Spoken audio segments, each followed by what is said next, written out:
I'm currently in Abuja, so the place you are going to write, they don't have so many things like how they have here now.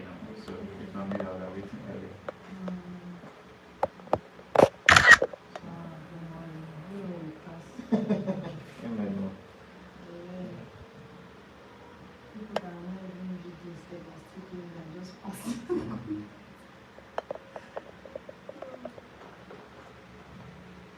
We are writing academic. General.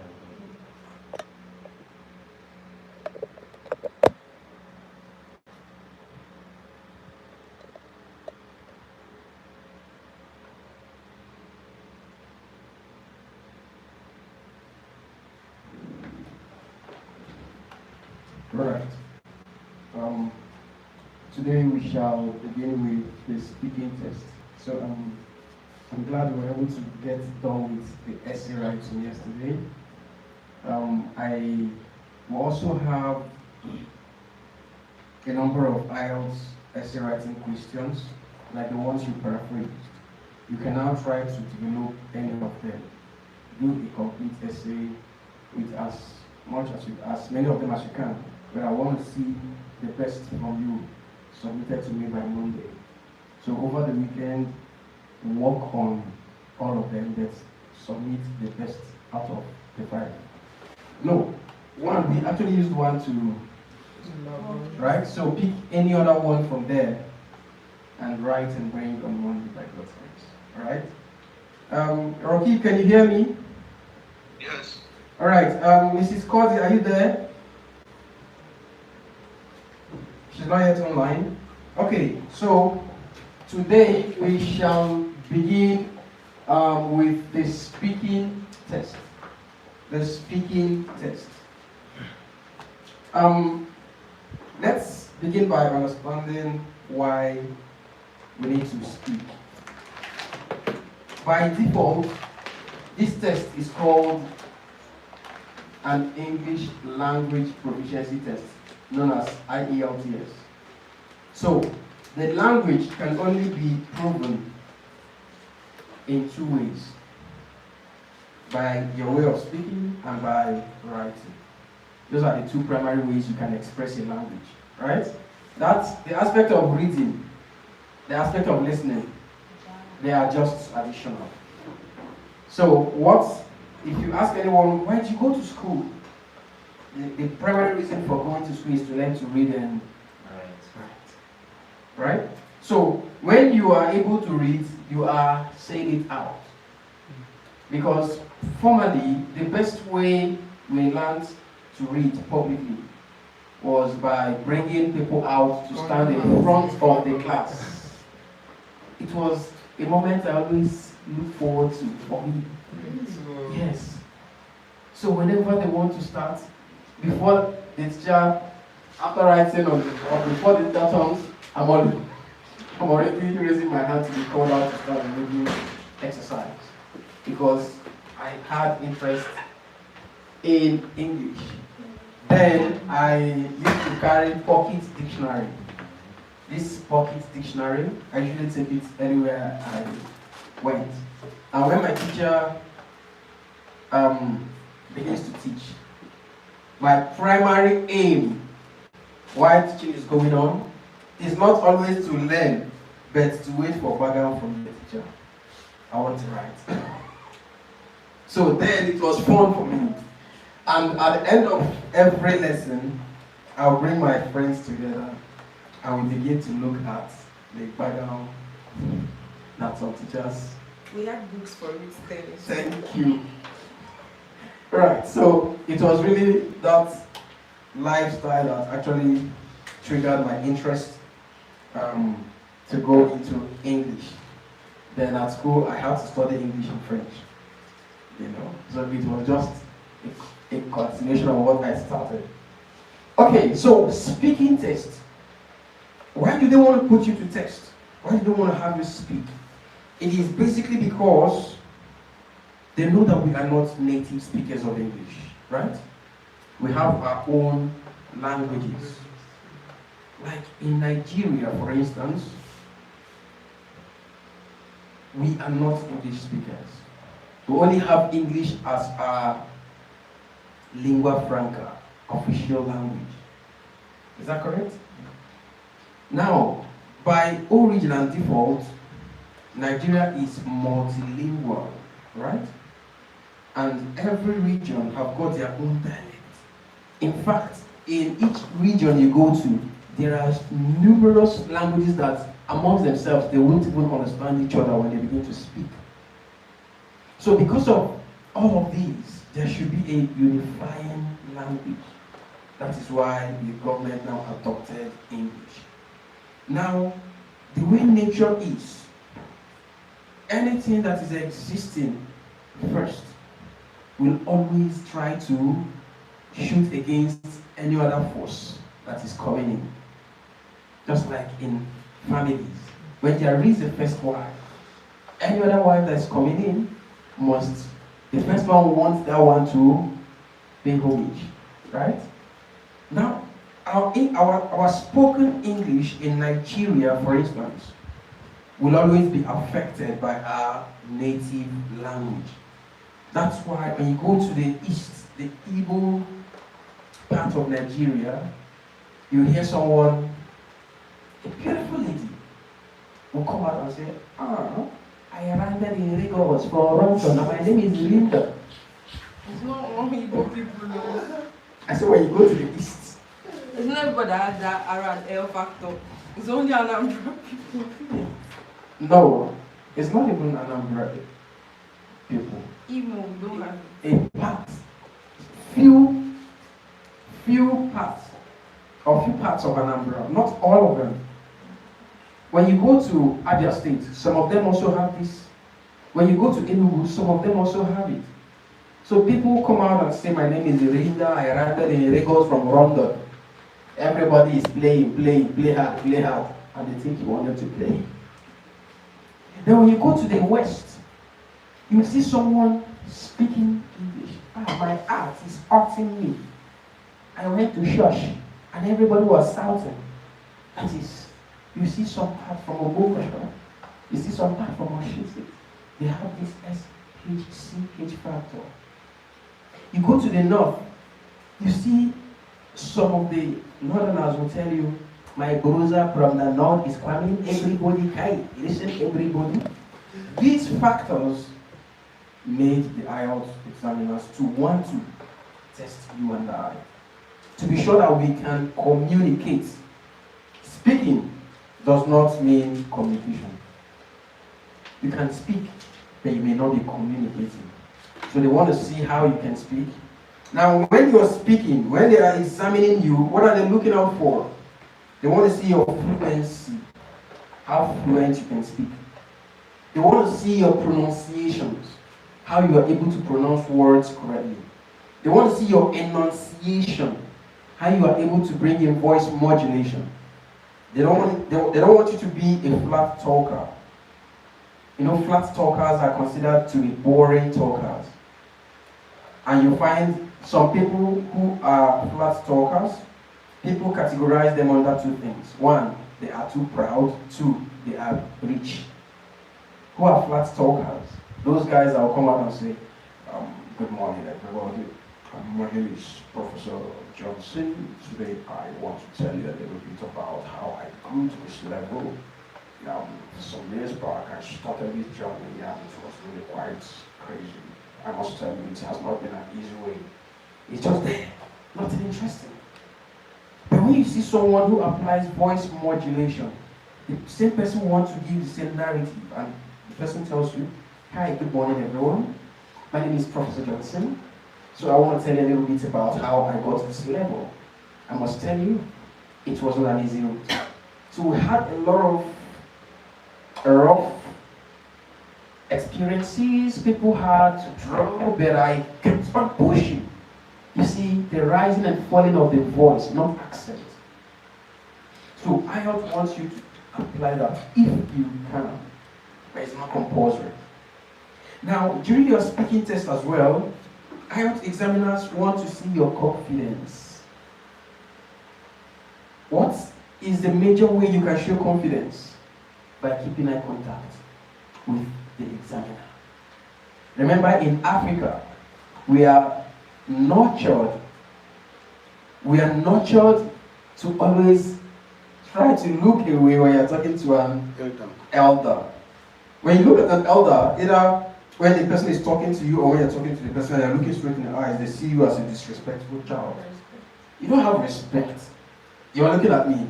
One grandma in the village telling me, you want to beat me? Right? But the West believe that through your eyes, they can tell if you are saying the truth. They can tell if you are real about whatever you're saying. They can tell if you are lying, if you are nervous, if you are tensed. Through your eyes, they will read that.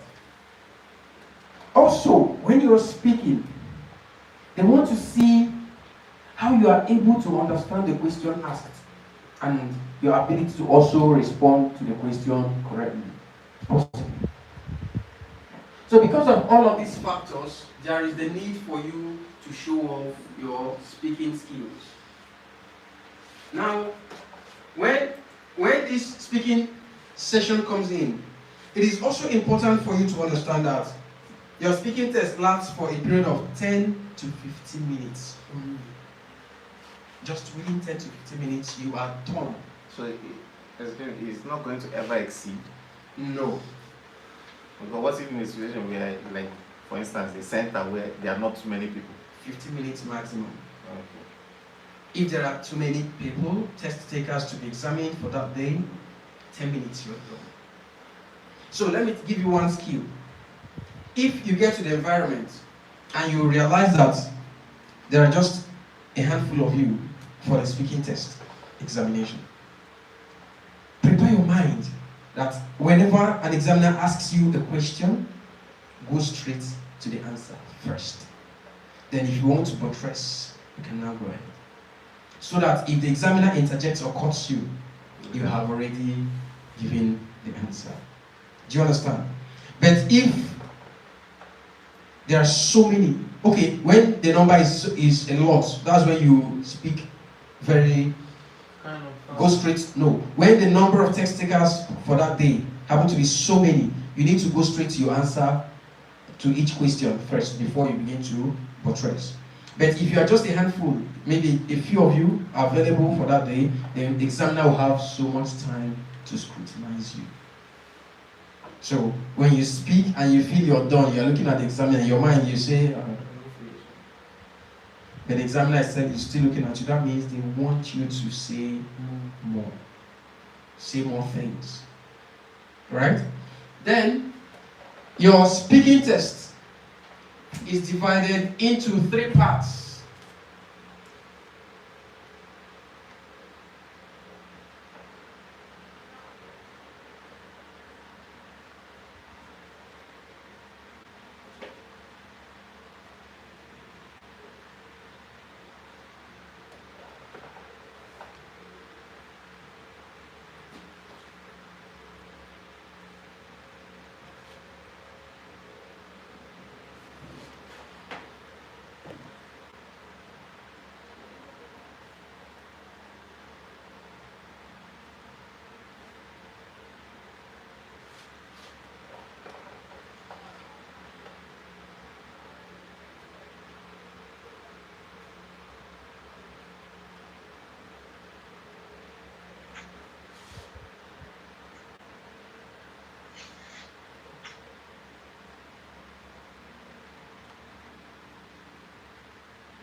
Alright.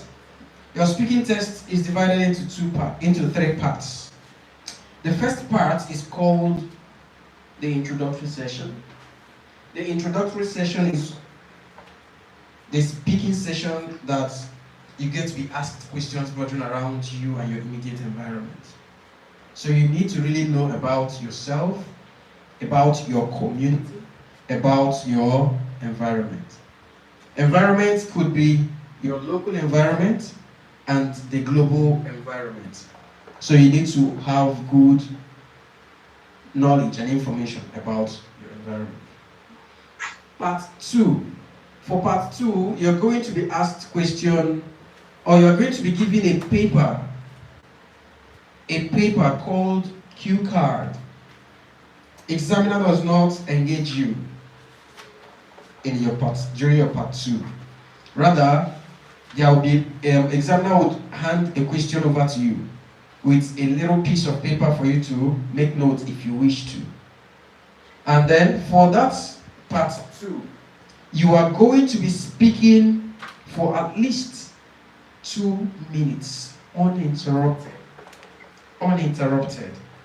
So it's the part where you need to show off. Part 1, it's just about Q&A, question and answer. So examiner just asks you a question and you respond, examiner asks, you respond, and it goes on and on. But for part 2, examiner does not ask you any question. So you would speak based on whatever situation you are meant to describe that's written on the cue card. And you have to speak for 2 minutes. Right? Now, part 3. We call this the supporting or follow-up question session. Here, examiner gets to ask you more questions just as in part 1. Now, the questions in part 3 could be related to either the cue card topic, whatever topic you spoke about from the cue card. In part 3, you may be asked questions that relates to it indirectly. You may also be asked questions that is in line, or you may ask questions that are in line with your profession. You know, when you're filling or registering for the IELTS exam, you must indicate your occupation. So let's assume you are a medical doctor. You may be asked questions bordering around health. Do you understand this?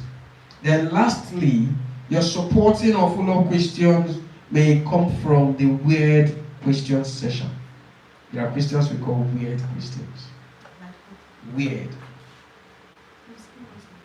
I would throw a lot of that.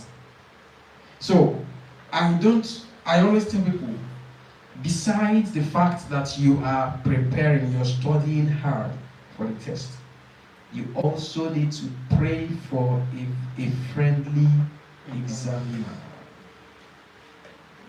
You need to pray for a friendly examiner. A friendly examiner might help you to calm your nerves when you walk into the testing room. Right? You know, when you are tensed, you'll be blowing back out here and there, you won't know.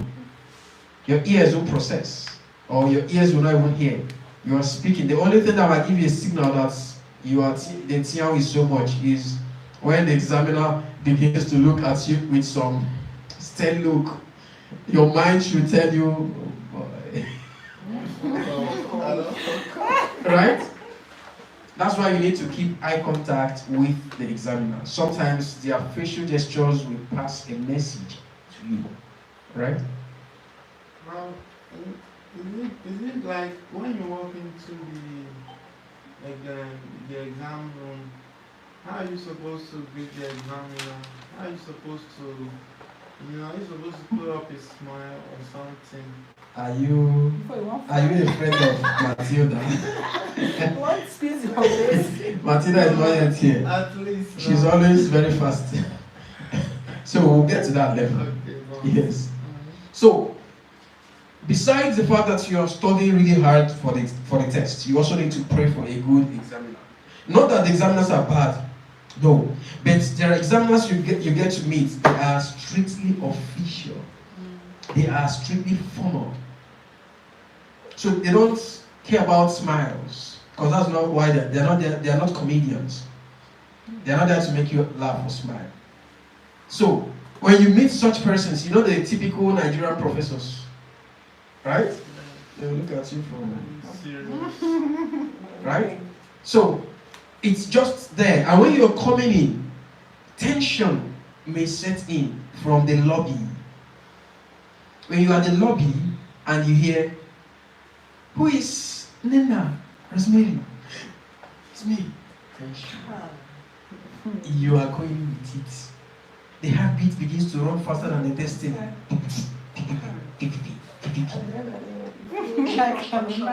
Right?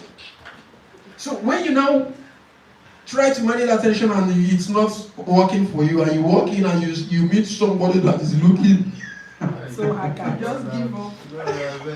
right? So it would add up, it would increase. So, but if it is a jovial examiner, a welcoming examiner, the person will look at you and tell you, you look tensed.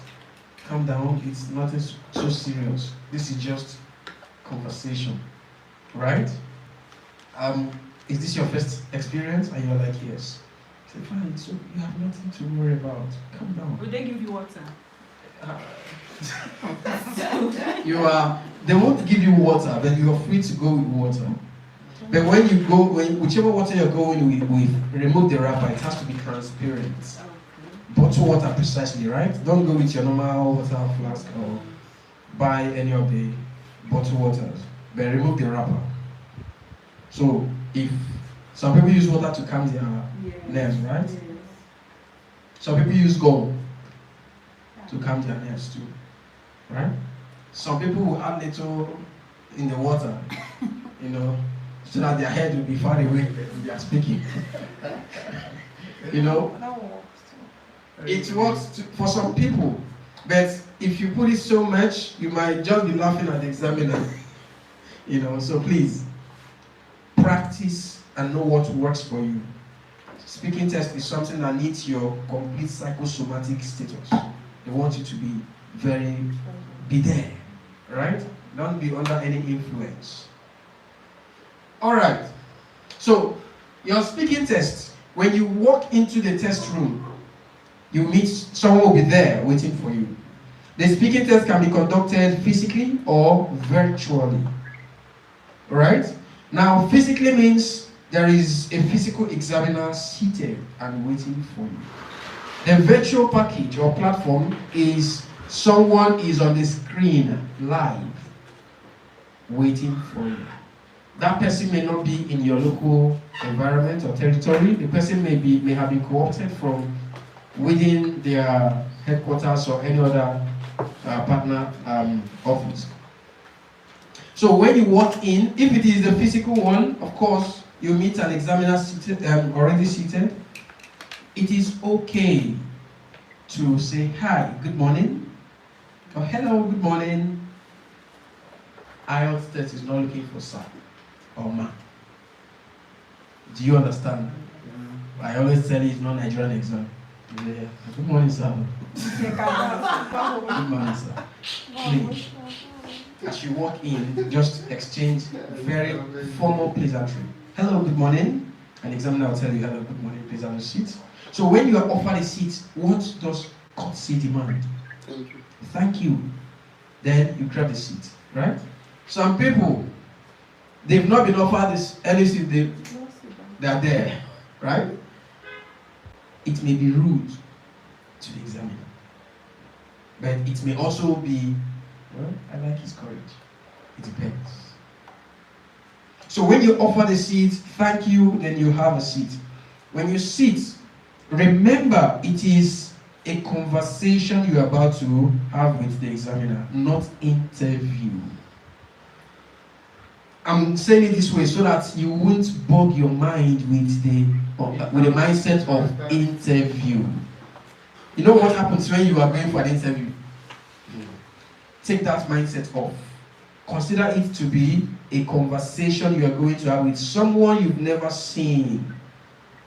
So when you get in there and the examiner offers you a seat, learn to sit confidently. Don't sit one-sided. If you are seen sitting that way, they know that already you are tensed. And it's one negative for you. So sit confidently and then get ready for Can you demonstrate the sitting? Now you can sit 90 They call it 90 degrees. Good morning. Hello, good morning. You zoom with him to house. Good morning. This one is Hello, tense. good morning. Yes, friend. Good morning. Hello, good morning. No. Right, so, good morning. Hello, good morning. So, how is it? Smile. Very well. The secret to cover tension is smile. Smile, always. Even when the question hits you, some people say, that question hits you really hard. Just smile. In your mind, smile. One weekend. But smile. Right? Then, when you sit and the examiner maybe is trying to complete the studying your information, right? Before he or she begins to ask you questions, you might be tensed within yourself. So one way to reduce that tension is what we call breaking the ice. You need to break the ice by way of establishing what we call unofficial rapport. Unofficial rapport could be, please, I really appreciate the fabric. Looks like a Senegalese fabric. I just try to create conversation. Right? Wow. Nice hair you're wearing. Nice hair you're wearing. Oh, thank you. You look a little familiar. I don't know if I've seen you somewhere or I've never seen you. You just create that rapport. So when you are having such rapport, naturally you'll be getting so easy with yourself. Right? But when the examiner is trying to go through your information, in your mind you are saying, hey God, this guy, thank God, help me. In your mind, tension is building up. The more. So try as much as possible, if you can, to create unofficial rapport before the speaking test begins proper. Then, once the examiner is ready, some examiners will try to calm you down by engaging you with some or in some unofficial rapport as well to make you calm down a little more. Then some examiners might also let you know the preambles and modus operandi of the speaking session. So I'll be your speaking test examiner for today. I would like to get some confirmations from you. Your name is blah blah blah. Are you enrolled for the blah blah blah IELTS test? Please confirm this. You say yes, very well. Alright, so for the purpose of this examination and the documentation, I'm going to be recording our conversations. I hope you're comfortable with that. And you're like, yes. Alright, so we're about to begin. Are you ready? Yes. The examiner will punch on the recording button. And then, examiner who was speaking to you with the normal English can switch. The examiner can switch. So, if it is such examiner, then it's fine.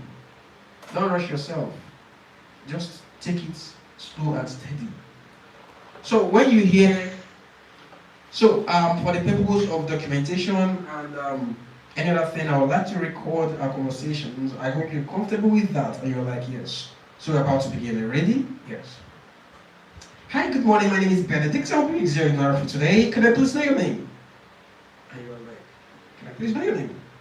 That one just hit you. Okay, my name is Benedict. Okay. You just try to also start something you cannot sustain. No. So when an examiner is throwing off the stunts of phonetics, of accent, you have never practiced accent. You have never practiced speaking phonetics. The best you speak is the normal English. After that, you go back to your normal street with your guys, right? So why do you want to start something you cannot sustain?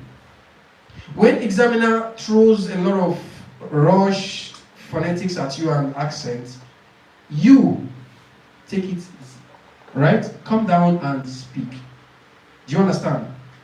Now, if the examiner rushes you with such and you calm it down, the examiner will try to rush again to confirm whether you take it slow again. And once you continue with that pace, examiner will now come down to your pace. Right? So please, do not start what you cannot continue.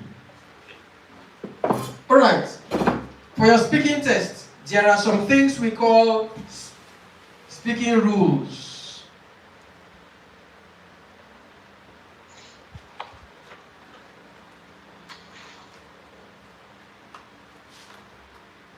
The speaking test rules.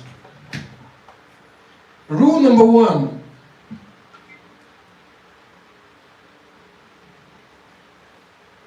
Always speak audibly. Always speak audibly. Remember that your conversations are going to be recorded, right? So it will be favorable to you to ensure that you are audible whenever you speak.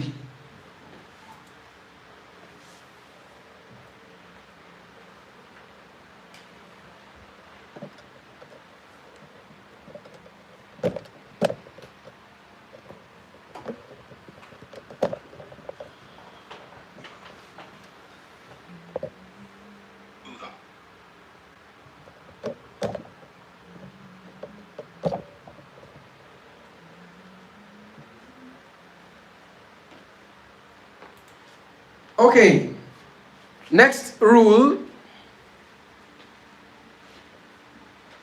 Never form an accent. Never form an accent. As a matter of fact, I always tell people, emulate, borrow a leaf from the Indians. You hear the Indians speak, very natural. They don't care about your accent. India will tell you, God bless you, thank you very much, just a little more time and we'll be there, you will dance for us.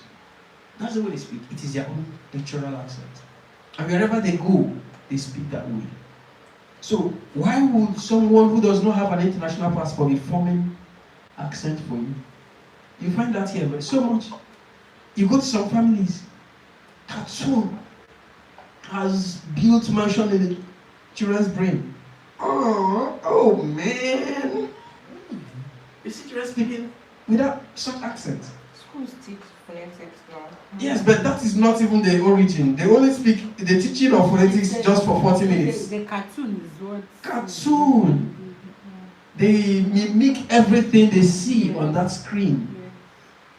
So this rule says never form an accent. So please be very natural while you speak. Next rule. Avoid giving short answers to questions.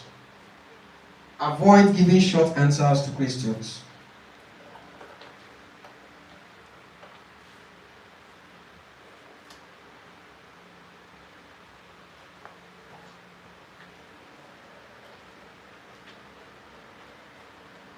Next rule. Do not begin to speak or respond to a question you have not clearly understood. Do not begin to respond to a question you have not clearly understood.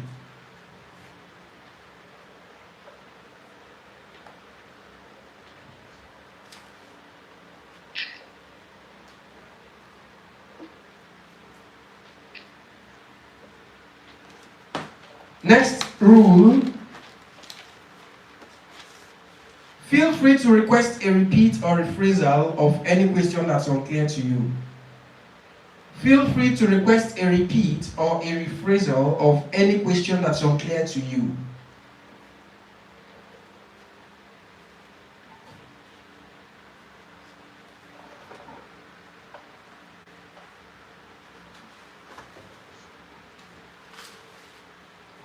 Next rule.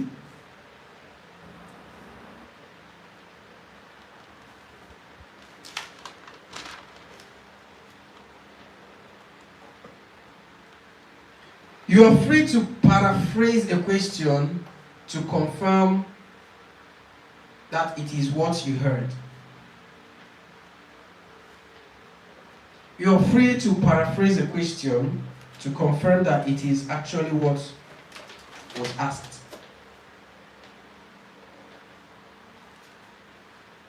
You are free to paraphrase a question to confirm that it is actually what was asked.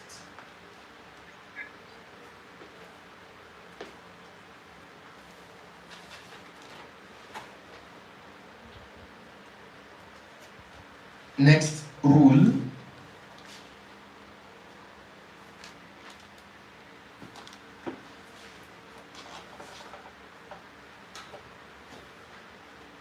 Always bring in examples to buttress your point if time permits.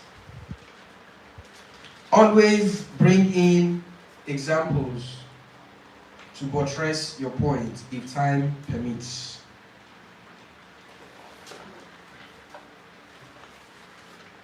Always bring in examples to buttress your point if time permits.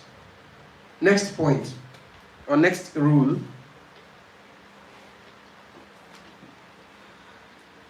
Keep speaking until the examiner asks you another question. Keep speaking until the examiner asks you another question.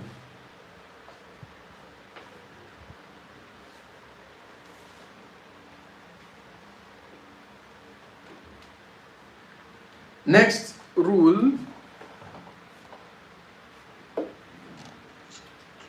You're free to make use of natural fillers, but do not overuse them. You're free to make use of natural fillers. You are free to make use of natural fillers, but do not overuse them.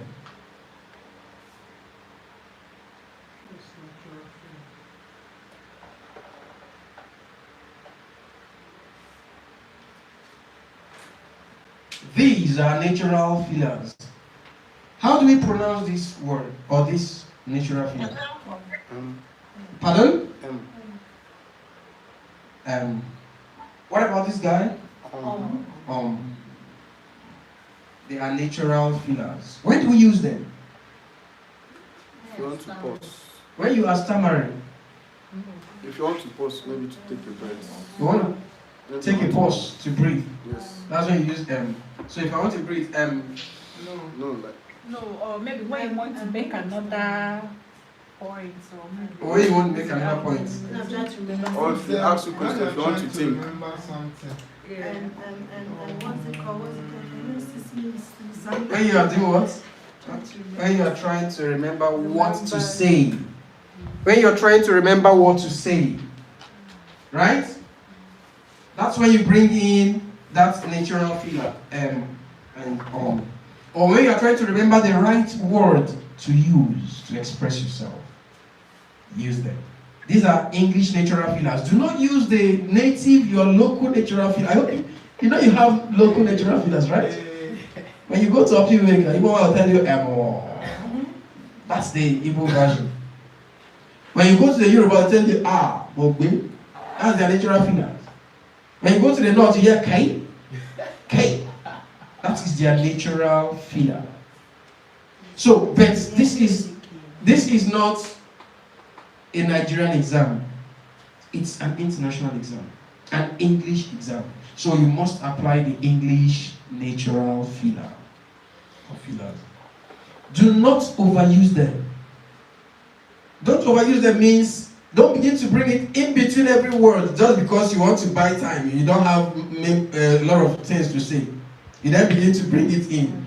My name is Benedict, aka I actually come from this will reduce your mark. Remember, I said earlier that examiners want you to be fluent. So bringing in this a lot more or so frequently will do what? Drop your fluency. Right? Next rule. The use of non-verbal communication is welcomed, but do not abuse it or abuse them. The use of non-verbal communication is welcomed, but do not abuse them.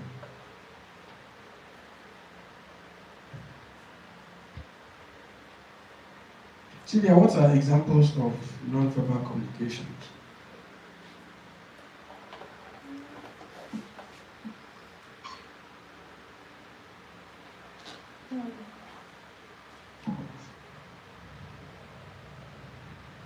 You are taking the cat.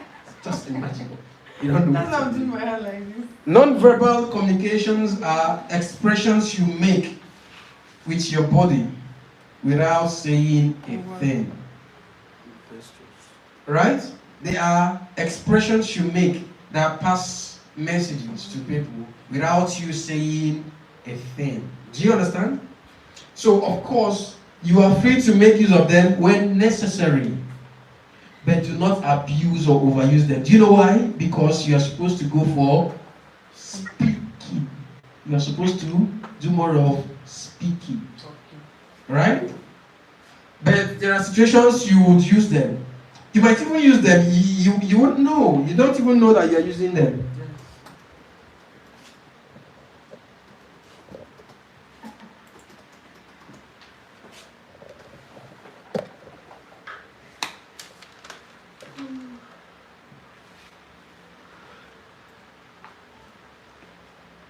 Okay.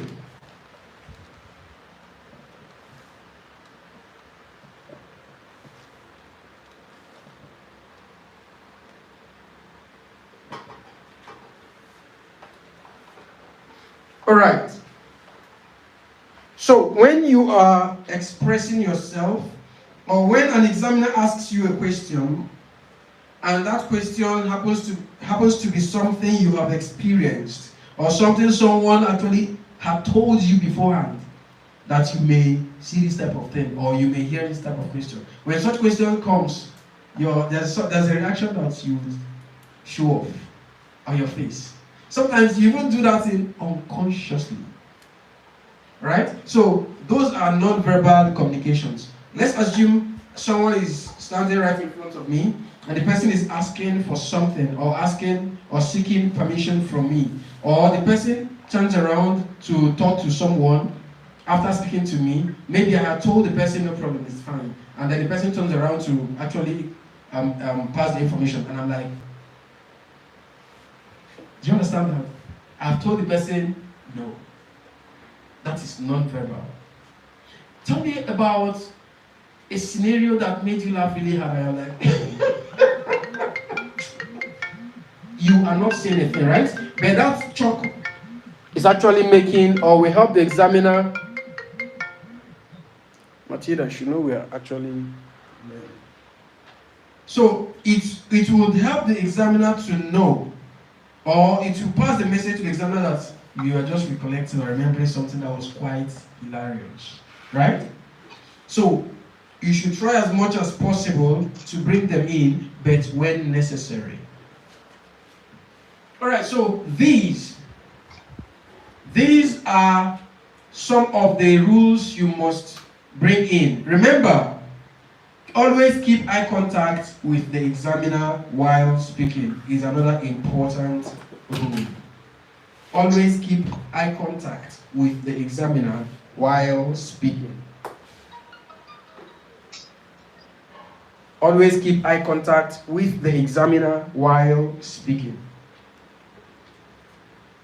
So this will help. It will help you to know when the examiner is actually enjoying what you're saying, right? It will help you to know if the examiner is surprised by what you're saying or at what you're saying. It will help you to also know if the examiner is listening to you or not. Okay? So please try as much as possible to keep eye contact with the examiner. Lastly, you are strongly advised to bring in voice modulation while speaking, if you can. You are strongly advised to show off or bring in voice modulation while speaking, if you can. Voice modulation, you spell it as modulation. It's pronounced as modulation. Okay, now what is voice modulation? What does it mean? To modulate, what does it mean? Rising and falling of your voice. Rising and falling of your voice. For instance, if I walk up to you and say, Madam, I'm hungry. Madam, I'm hungry. You're like, do I know you? Right? It sounds somehow. But if I come to you and I'm like, Madam, I'm hungry. Excuse me? I just said I'm hungry. You know, you might have pity on me and look for something I give you because of voice modulation. If I tell you, come here, it sounds commanding, right? But if I say, come here, it means I want to perform a miracle. Right? Come here. How many fingers can you see? Have you seen me before? That's voice modulation. It doesn't mean accent. Please don't get it twisted. It doesn't mean accent. It is just rising and falling of your voice. So you're strongly advised to apply it if you can. It's not compulsory. So these are some of the rules you should hold on to during your speaking test.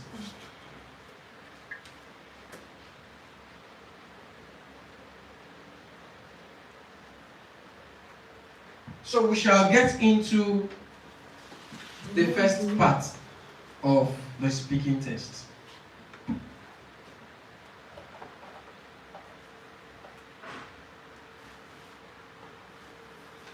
Sir, excuse me. Yes, please. You said this usually comes before LRW, right?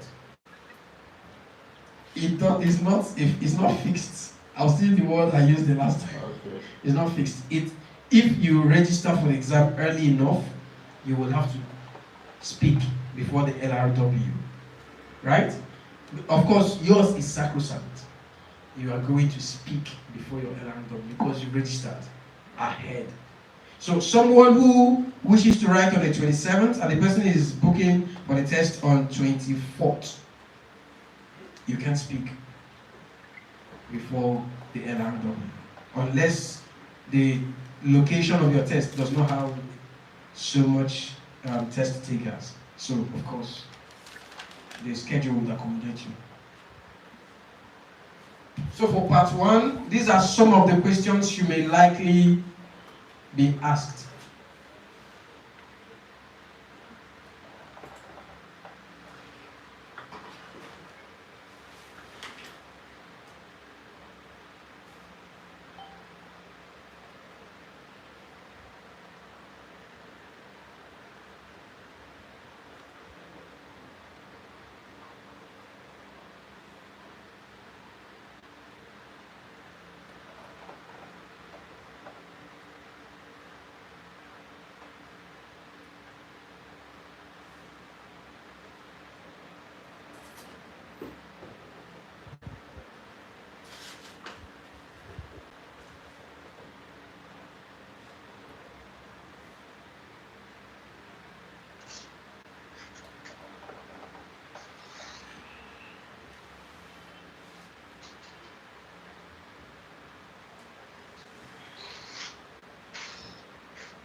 Okay.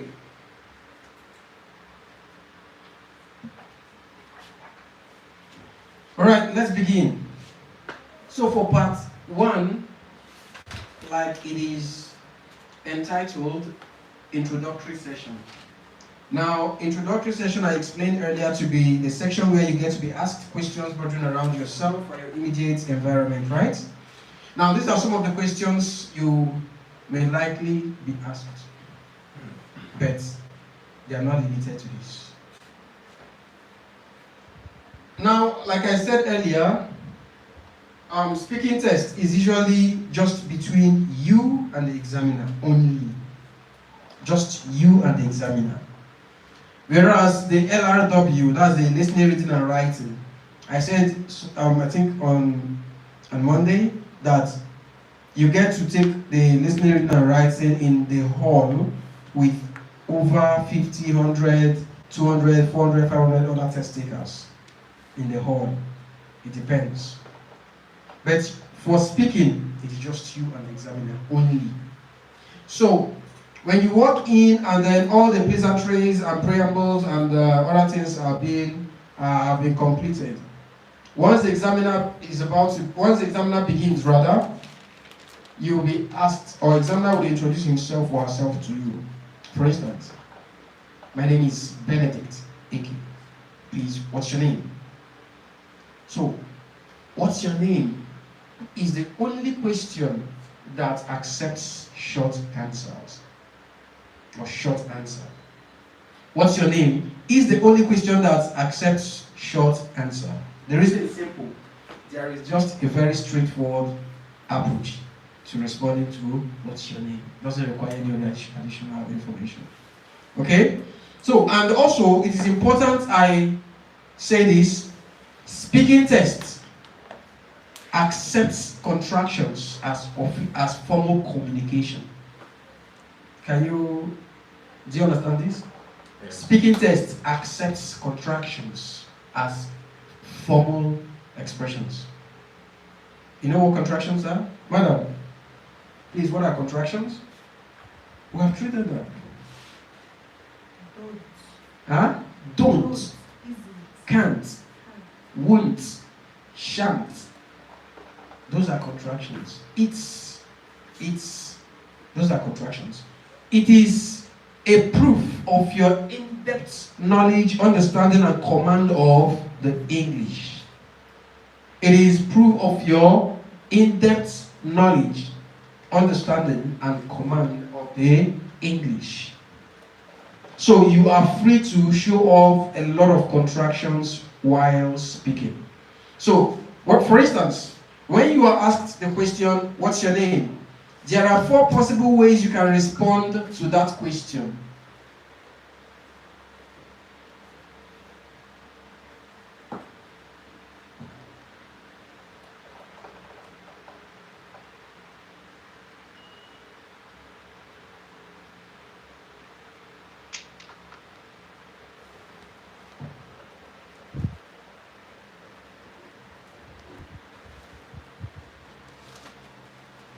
Okay.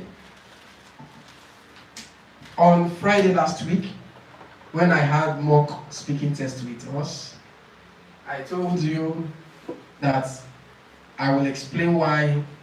I'll give you the reason some big men will stand up in big occasions and tell you my name is Aha.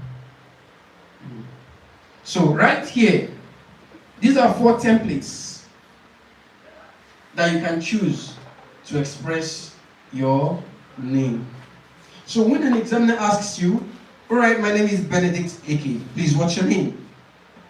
You can choose to say, my name is, then you say your full name. Don't just give one name, your full name, especially the name you have on your international passport or any means of identification you are using for the exam. Do you understand this? But you are not compelled to follow the name chronologically. That's the way it's arranged. You know, on international passports, you have surname, then given names, right? You are not compelled to follow that order. You're not even compelled to start with maybe surname, first name, middle name, or first name, middle name, surname. It could be any of them. Then try as much as possible to give your full name. Do you understand this? When you are saying your name during your speaking test, if your name is not English, if it's not an English name, please do not rush your name. Say the name slowly.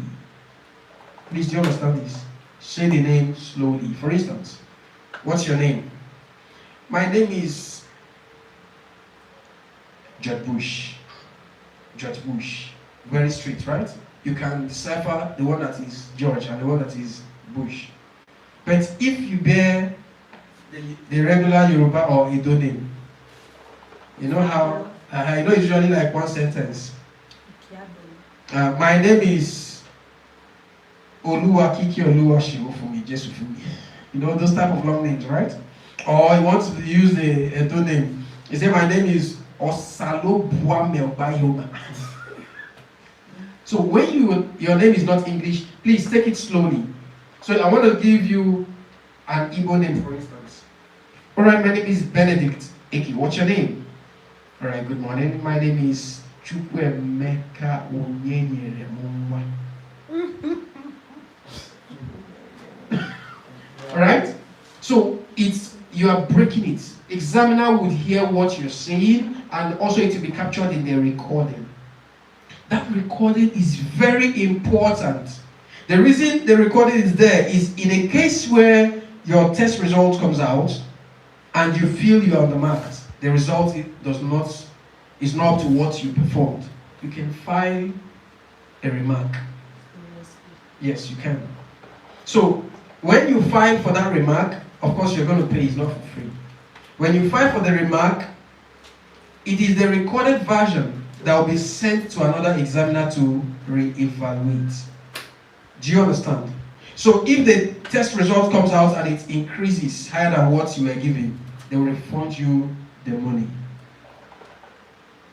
But if the result if the result remains the same, it does not drop lower than what it is. It doesn't drop. It either remains the same or it increases. So if it increases, you get back your money. If it remains the same, your money is gone. That's just the way it works. So if you are undergoing or having your speaking session, please always speak audibly. It's for your own good in case you never can tell. So what's your name? My name is, give your full name. What's your name? My name is,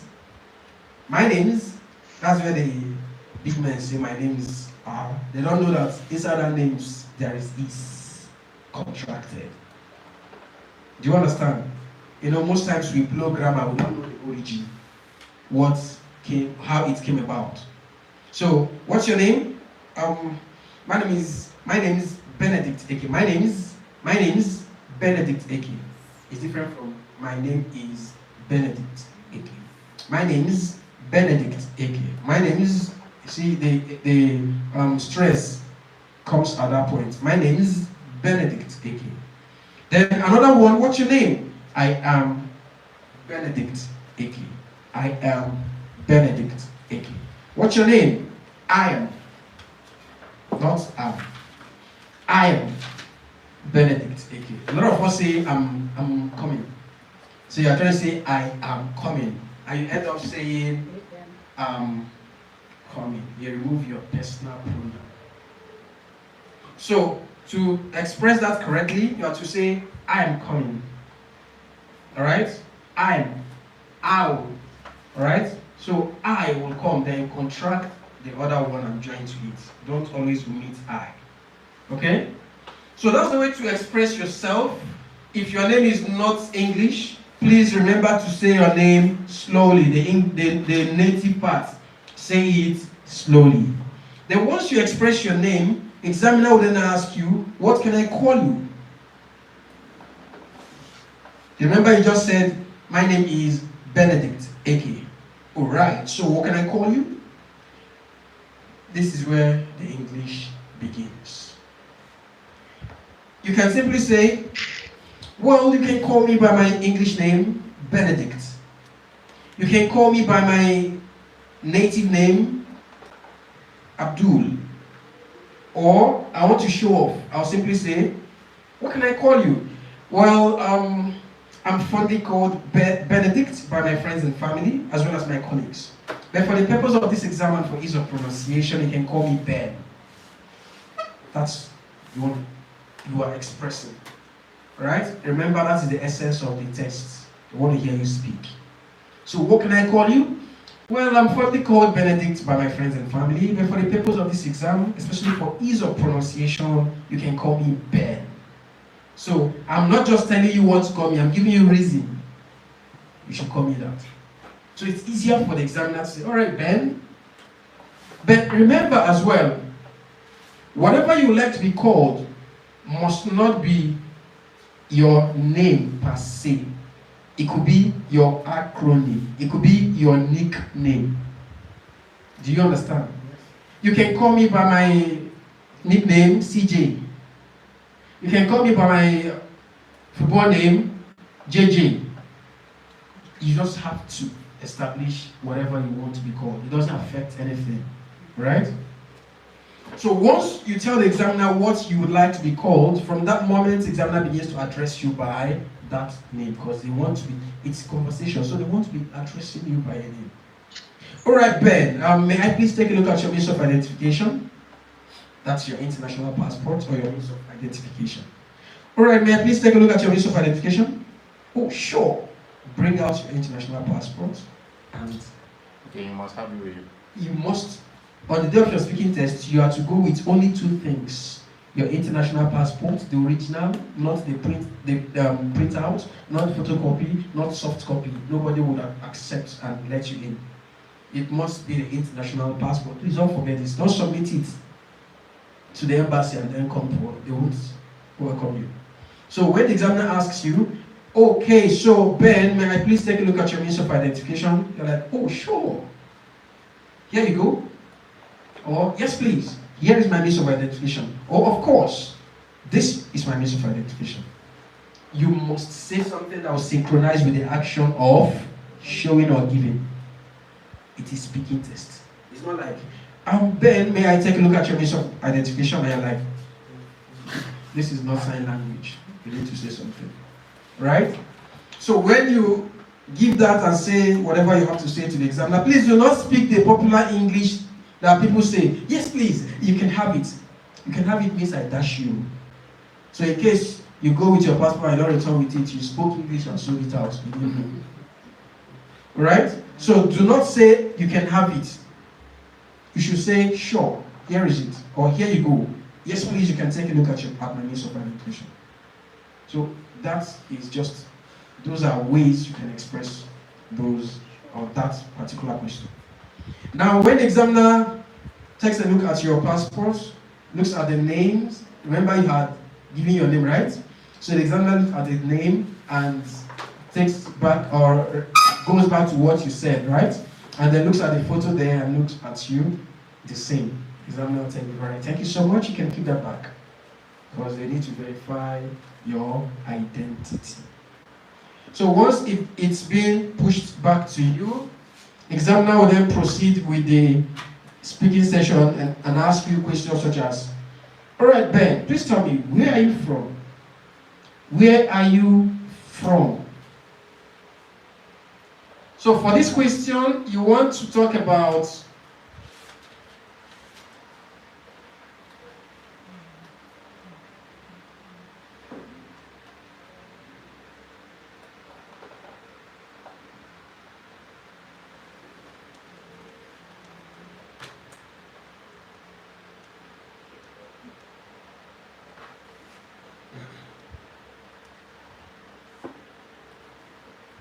okay, so tell me, Ben, where are you from?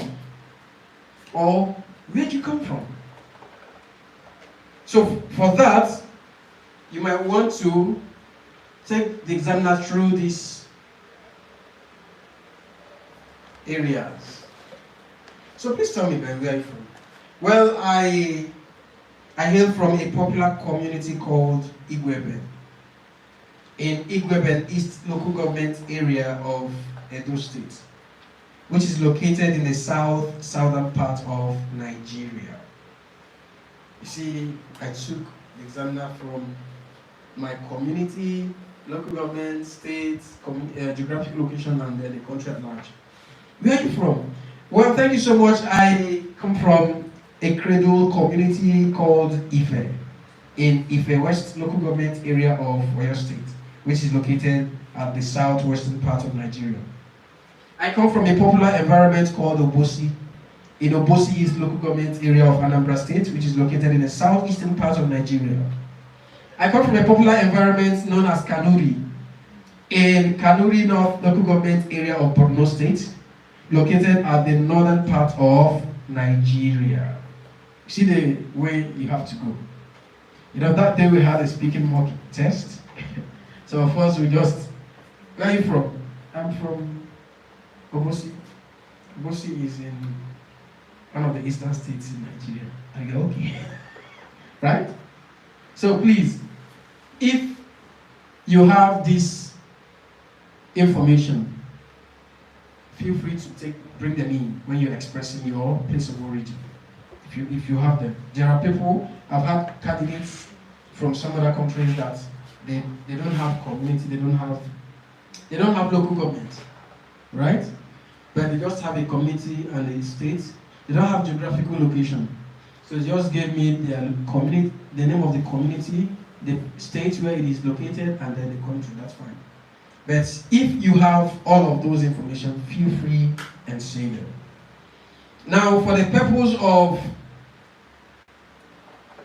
feedback, I'm going to take you through this particular stage from your name to your place of origin. So please give me a moment. Let me get a second microphone.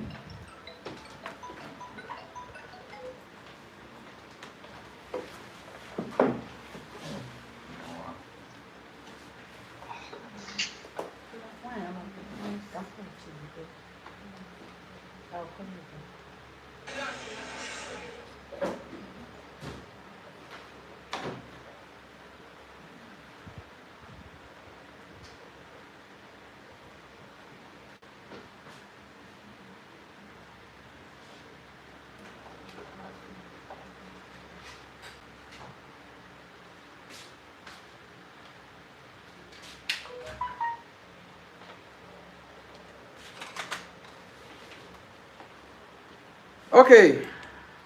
All right. Mrs. Kodzi, are you online? Yes, I'm here. All right. Mr. Rakib, are you there? Okay. Maybe he has dozed off because we are 6 hours ahead of him. I'll start with you, Mrs. Kodzi. You would I want to hear you, or I'll ask you a few of the information based on the stage we've just completed. So I'll begin by running a model of the introductory parts for an examiner that wants to take you through the speaking test session. Please, I hope you're ready. Okay.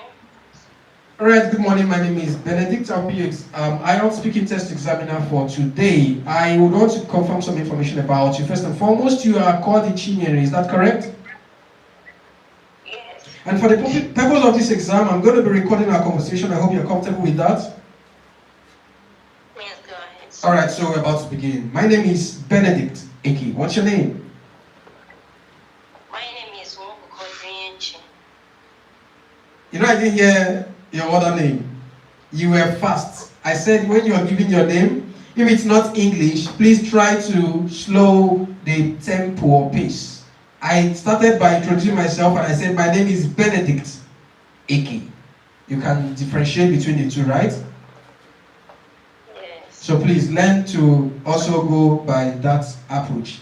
So please tell me, what's your name? My name is Mokukodrienchi. What can I call you?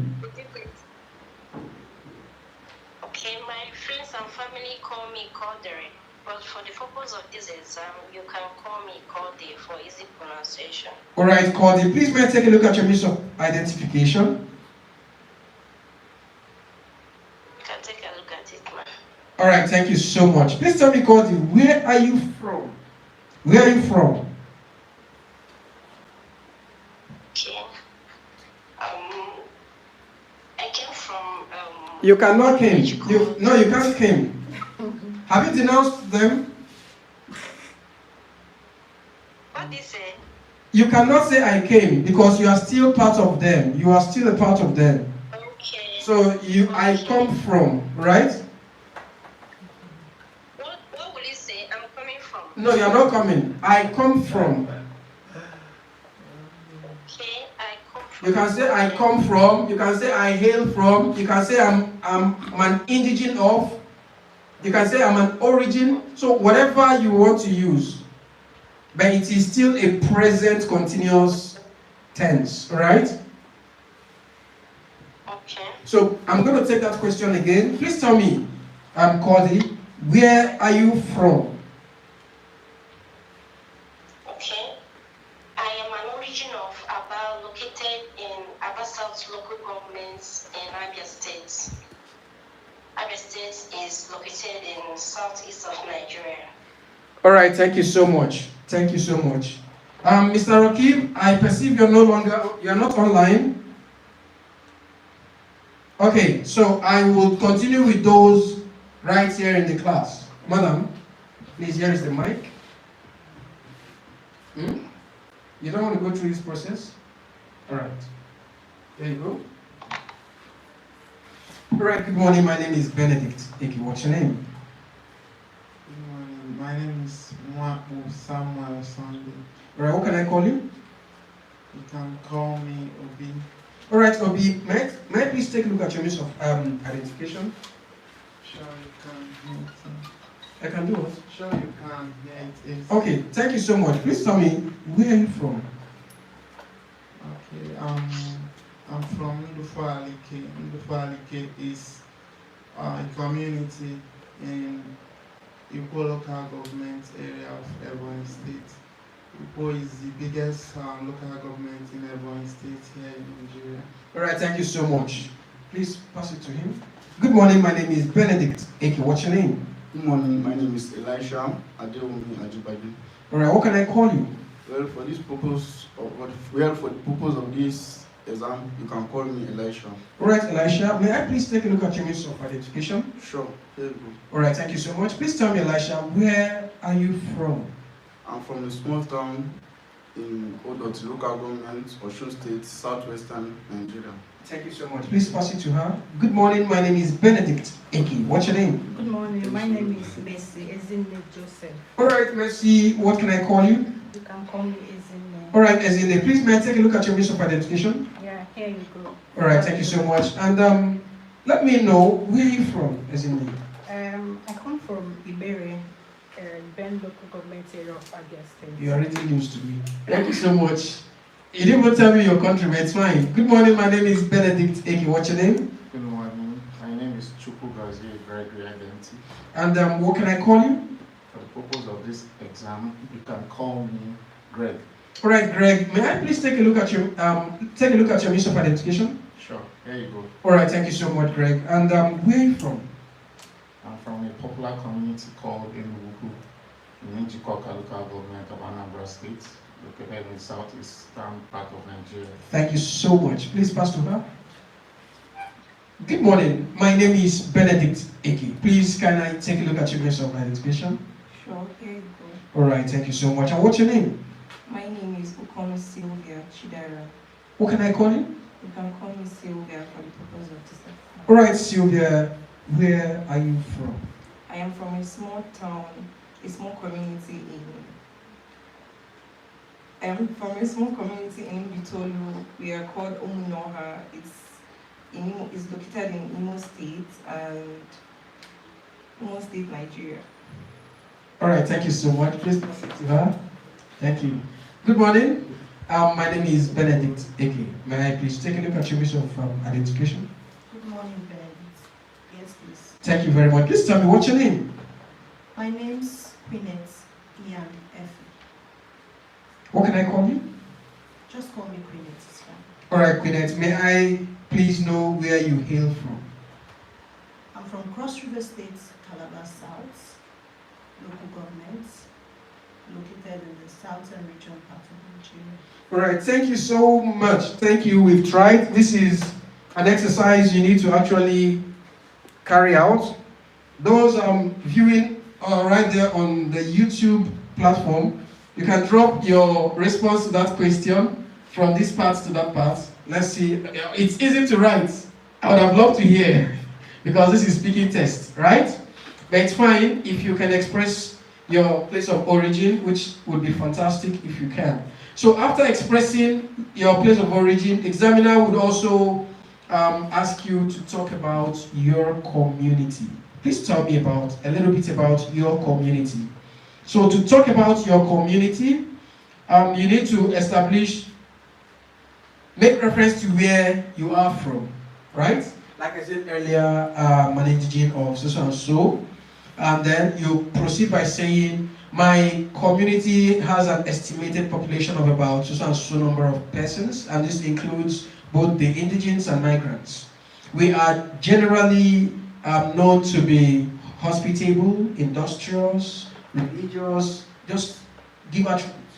And we have a number of memorable events that are often celebrated annually. One of these would be our festival, which is called so and so, and this attracts people from all over the globe.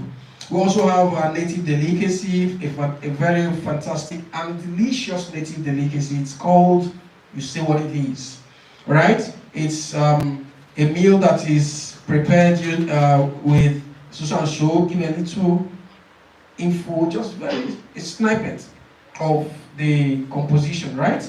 Then you also proceed by saying, we are not just living all by ourselves. We are surrounded by a number of neighboring communities. And my community precisely is just about 30 minutes drive away from the city center. Do you understand? So these are ways you can give little information about your community. Do we understand this part? Alright, so after that, examiner will then ask you, okay Ben, please tell me, what do you do? What do you do? Examiner is looking to know your employment status. What do you do?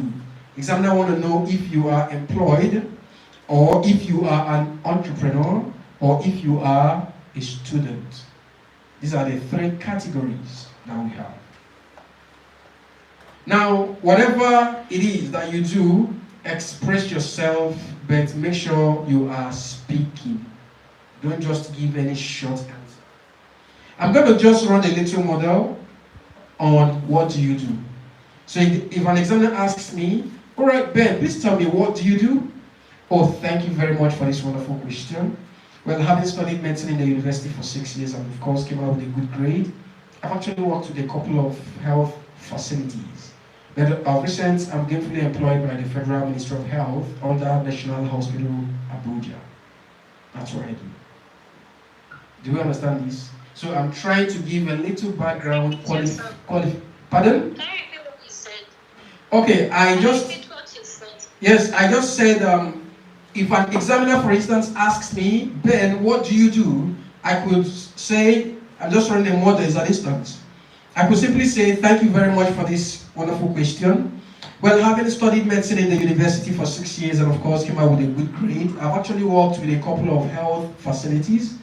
But at the moment, I'm gainfully employed by the Federal Ministry of Health under National Hospital, Abuja. That's what I do. So what do? I'm a medical doctor. Is that correct? Then examiner would ask you, what job do you do? What job do you do is asking to know about your job description, the roles you play as a medical doctor. So what job do you do? Oh, wonderful. Thank you so much for this opportunity. As a licensed, qualified, and practicing medical doctor, I clerk my patients, I diagnose them of the ailments, I make prescriptions, I administer or direct them on the drug administration. I also do follow up to make sure they are responding to treatment. These are things, some of the things a medical doctor should do. Do you understand that? So you want to talk about your job descriptions, the roles you play as a medical doctor, right?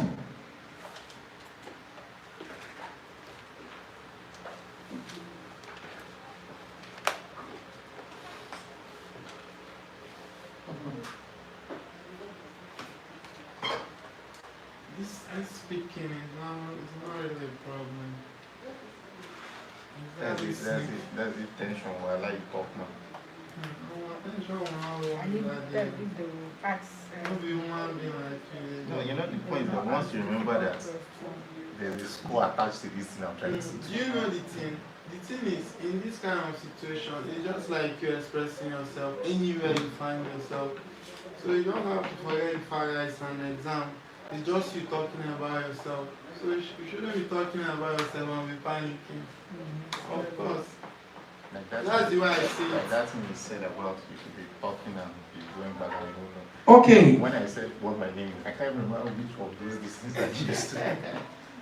Right. So that's how to express what job do you do, right? So you just want to give a little information about your job descriptions. So you must know what you do as someone who is employed. You could be employed by the government or the private sector, right? You can as well be an entrepreneur. Who's an entrepreneur? A self-employed individual, right? So what do you do? Oh, thank you for this wonderful question. I'm actually self-employed, I'm an entrepreneur. So at the point of graduating from school, I discovered my passion to set up a business. Although it wasn't easy for me, I just had to raise little capital and begin as little as I could. But today, it's actually it has come to stay. So it's a little bit recommendable. Alright? So I run a firm where we do XYZ. Right? So that's just what you do you are self-employed. So what job do you do? Well, as a fashionista or as an educationist, okay, or whatever it is you do, okay, you want to really give some of the information. Let people know your job roles, right? So it doesn't really require you to start giving history, but then you want to just outline some of the things you do as an entrepreneur, as the owner of the business. All right. So after stating or highlighting all that you do as an entrepreneur, that will be fine. Now, if you are a student, maybe you just graduated from either secondary school and looking to proceed or further your education to obtain a degree certificate. Or you have just graduated from the university and you are looking to get a job, or you are looking to obtain a master's. You are still a student. So what do you do? Thank you so much. Well, I must say that I just graduated from the university where I studied XYZ, and I'm currently running or observing a compulsory 1-year service under a scheme known as National Youth Service Corps. Right? I just graduated from the university where I studied XYZ, and currently I'm observing a compulsory national service known as, or under a scheme called NYSC. You should give the full meaning, right?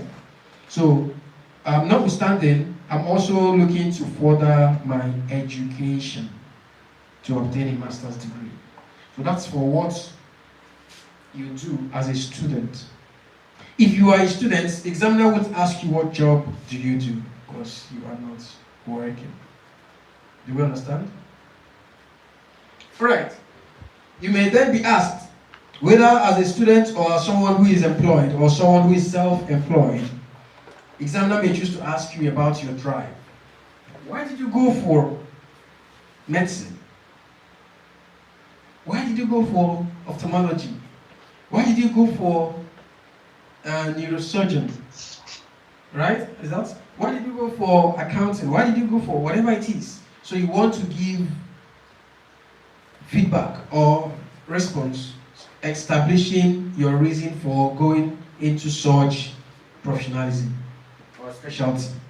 Right? So it could be because you've always wanted to get into such field while growing up as a child. You've always had a passion for that particular area.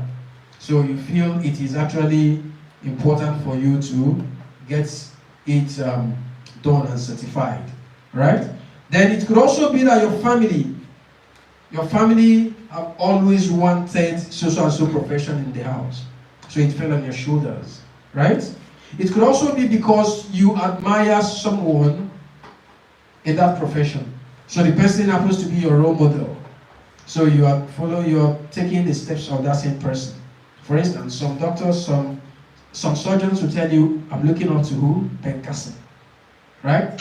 Because he successfully operated conjoined twins, right? So you want to be like him, or you want to outshine him in the nearest future. So there must be something. It could also be because of the remuneration, the Benjamins, right? In Nigeria, for instance, whatever line of job you want to go is not by passion. It is the Benjamins, right? You are looking for something that the take home can take you home. Not the one you. Can I ask a question? All right. Like when they ask when I'm asked what I do, I understand. For instance, now I'm a footballer, but I read sociology in school, and not only I don't want to focus only on my career, on my profession. I also have the drive and motivation in politics. You understand, the nearest future. So how can I bring that in? Or do I just have to talk specifically about my career alone? All right. Thank you so much. You have a lot in your mind. A lot. Okay. First, a sociologist. Second, a footballer. Third, a future politician. Right? And then you want to factor all of these in your response to what do you do, right? Now you are no longer studying. That one is clear. So what you do, Ben? Well, thank you so much. This is an opportunity to actually express my ambition, my vision, my career. First, I studied sociology at school, and I graduated with a good grade. So I studied sociology. And by that, I am happy and confident to say that I am a sociologist. But notwithstanding, I have this great unquenchable passion for football. So I'm currently practicing the career as a footballer. I also aspire to be a politician in the nearest future. So I have a lot to actually talk about. But this is what I would like to share with you. Do you understand? Speaking test is conversational. Don't regiment and restrict yourself by yourself. They want to see you speak. They want to see how you can express yourself. And remember, the speaking test questions are not something you may have pre-rehearsed. No. You may even rehearse certain questions and none of such questions will be asked. There are things you should just open your heart, open your mind, be prepared for any kind of question. Right? Anything you are asked, like I always say, the greatest win for you before your speaking test is your confidence. If you are confident, there is no question you cannot answer, I tell you. But when that tension is around, village people is very close to you. Right? So, simple questions that you will be asked, you are stammering, you stutter. Do you understand? Sometimes some people go blank. They don't even know what to say. You see their lips shaking. Right? So, whether it is a blonde as your examiner or a black, it doesn't still matter. Just have your confidence. Right? Be confident about it. So, whatever question you're asked, feel free and express yourself. There won't be any limitation, except when the number of people happen to be so much. So examiner won't let you speak for so long, responding to each question. Right? So let's proceed. Now we are at the level of societal issues. Yeah, we've talked about it. Role models, family, the Benjamin, and all that, right? No, I meant Benjamin, money. As the passion, as the drive, right? So let's go to societal issues.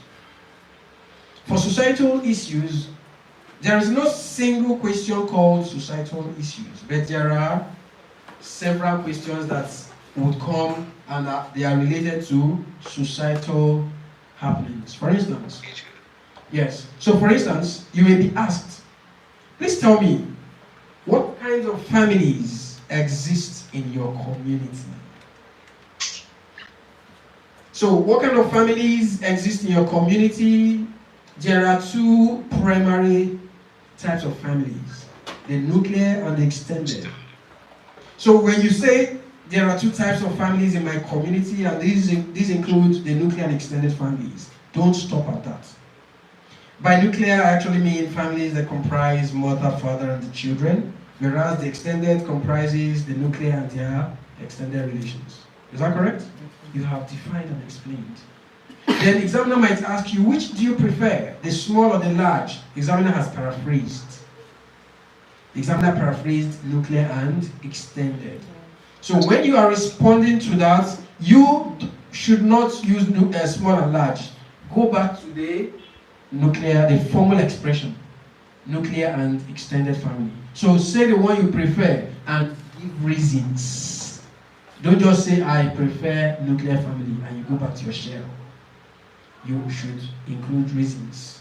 So maybe nuclear, some persons might want to talk about the economic benefit of running a nuclear family, the privacy, the security, the welfare, and whatever it is. The extended family, someone might love it because it allows you to have a good number of people to always keep company, right? You have the liberty of sharing whatever wares you are using, any shoes, depending on the unity that exists in that family, right? So you just have to express yourself based on whatever you wish. Then you may also be asked, how do people spend time with their families in your community? Now, during your speaking test, examiners want to know or want to see you talk about the past, the present, and the future. So you could just respond to certain questions by making reference to what used to be and then what is.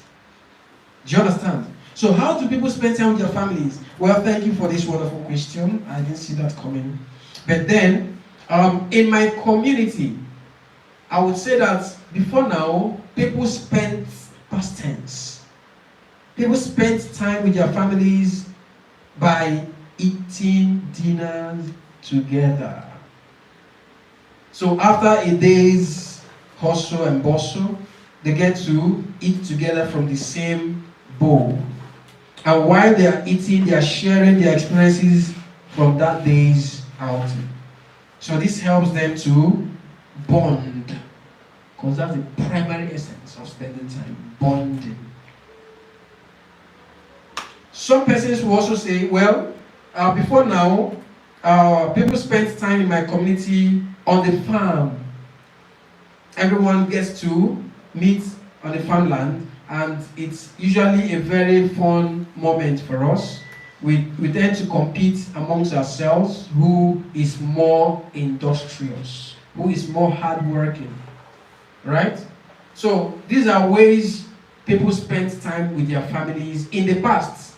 It could also be that people spent time with their families in the past through tales by moonlight.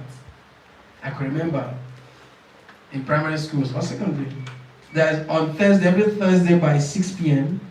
or 6 p.m. you hear tales by moonlight. Wonderful story there. Everybody will run upstairs.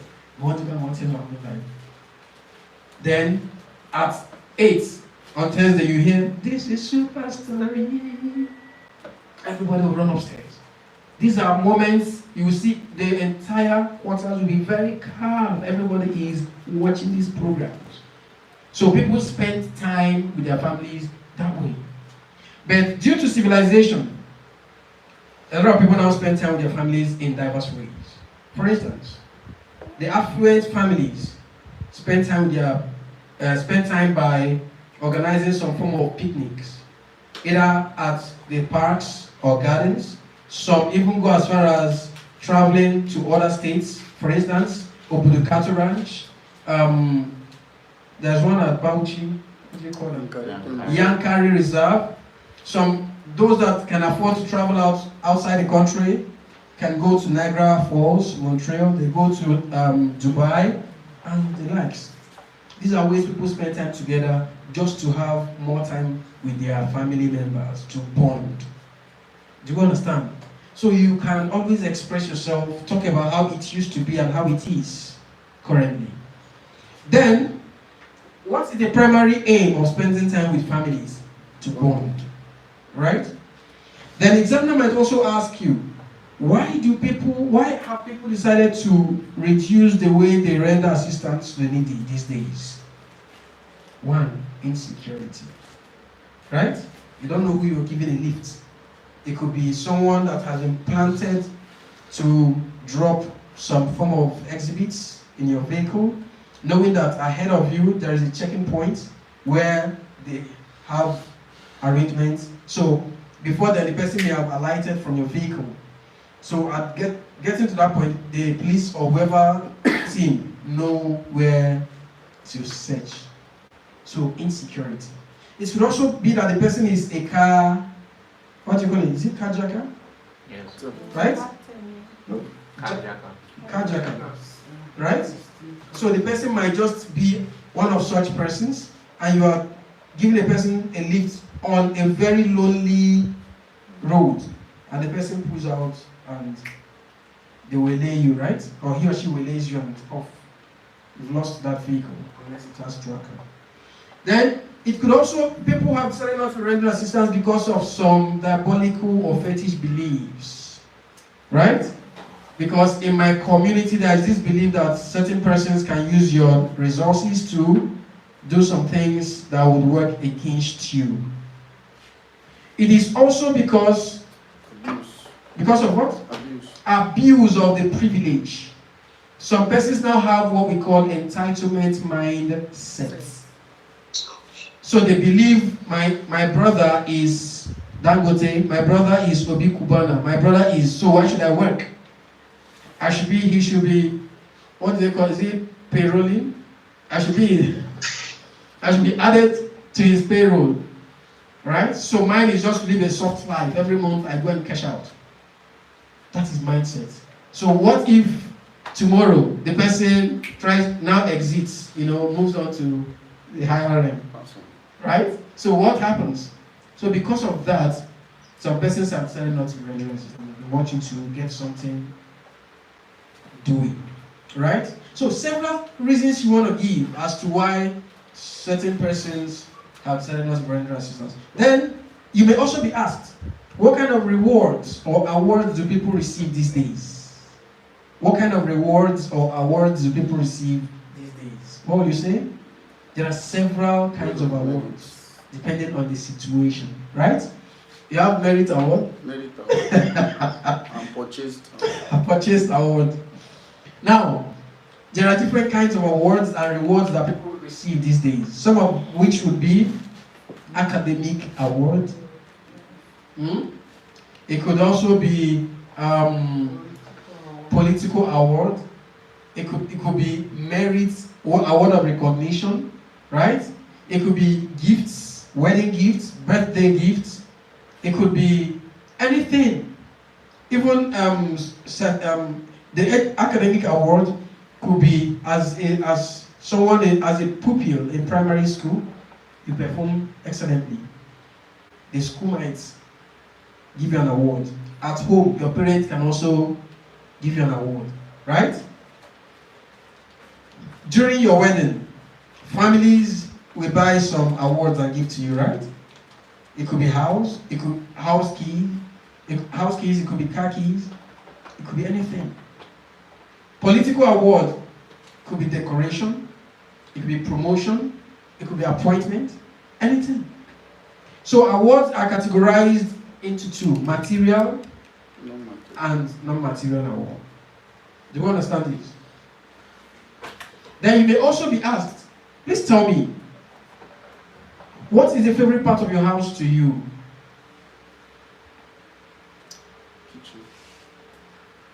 What's the favorite part of your house to you? What is the favorite part of your house to you? The kitchen. Madam said the kitchen is her favorite, is the favorite part of her house. What about you? My children's room, because of the way it's being decorated. You decorated your children's room so that you like it. Yeah. Right? So it depends. For me, my favorite room is the toilet. It's a place of peace and quietness. Huh?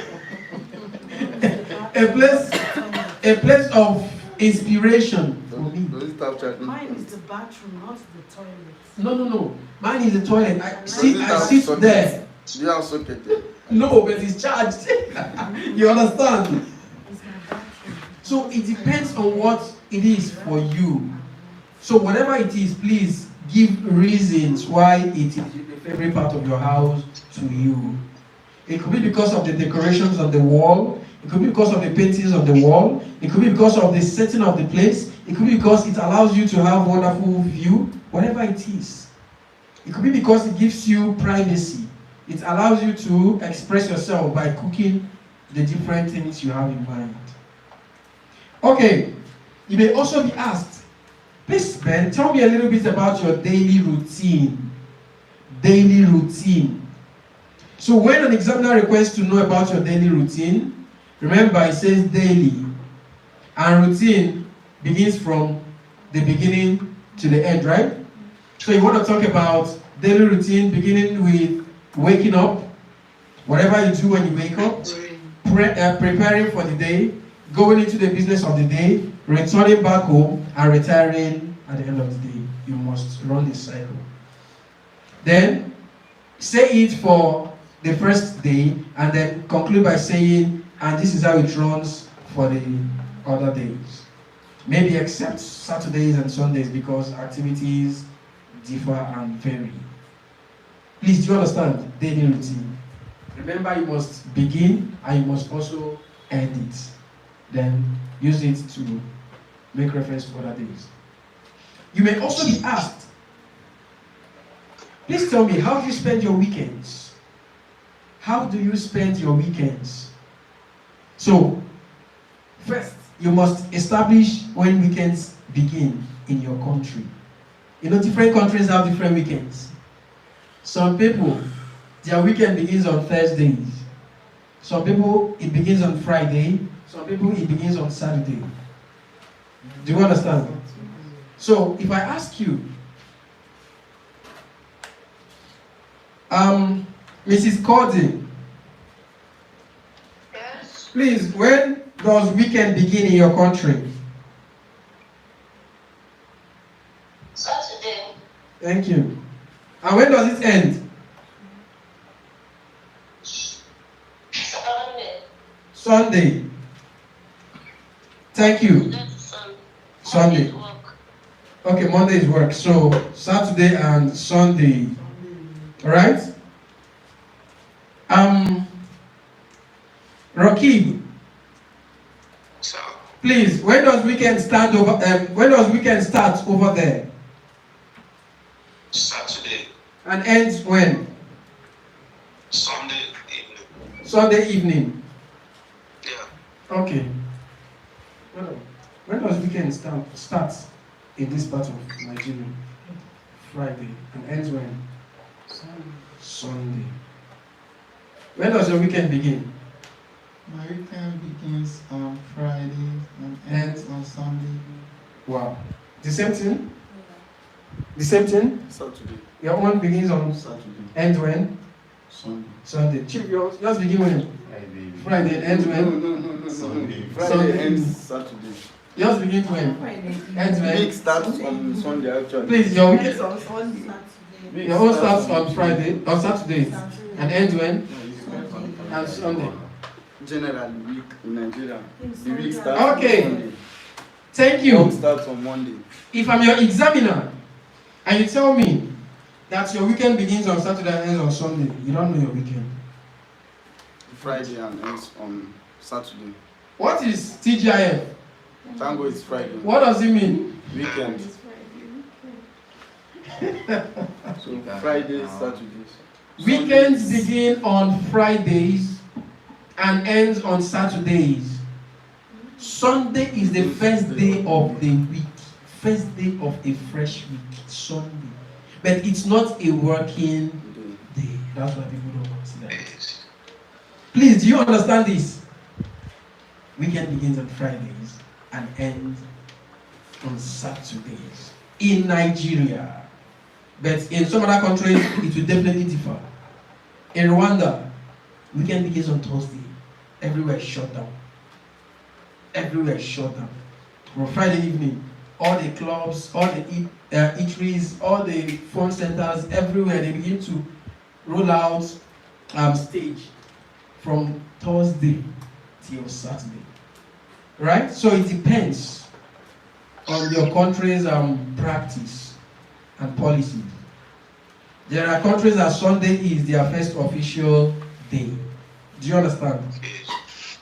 Alright, so you must establish when you're asked to talk about your weekend, you must talk about your weekend beginning or establishing when it begins. So you talk about your activity on the first day of the weekend and you move over to Saturday and wrap it up on that Saturday. Do not mention Sunday if Sunday is not part of the weekend in your locality. Please, do you understand this? You may also be asked, please tell me about your favorite pet while growing up as a child. As for people that had pets. Now, in IELTS, I like that expression. In IELTS, there is no rule that compels you to say the truth and nothing but the truth. Right? What they want is what? Expression. Expression. They want you to speak. And it's not possible that you must have experienced everything in life at this moment. So certain questions may be things you may not have experienced. So where you may have watched somewhere or heard somewhere. So build a situation around that question and express it. It is only you that will tell whether it's true or you creatively expressed that. Please, do you understand? Then, when you are asked to talk about your favorite pet while growing up as a child, what's a pet? It's anything, no? Spoon can be your pet. Yes, spoon can be a pet to you. Thank you. Now, a pet is something that you use to keep yourself company, right? So, if dog is your pet, if this guy, how many of us can relate to, there is this particular thing this way? Done.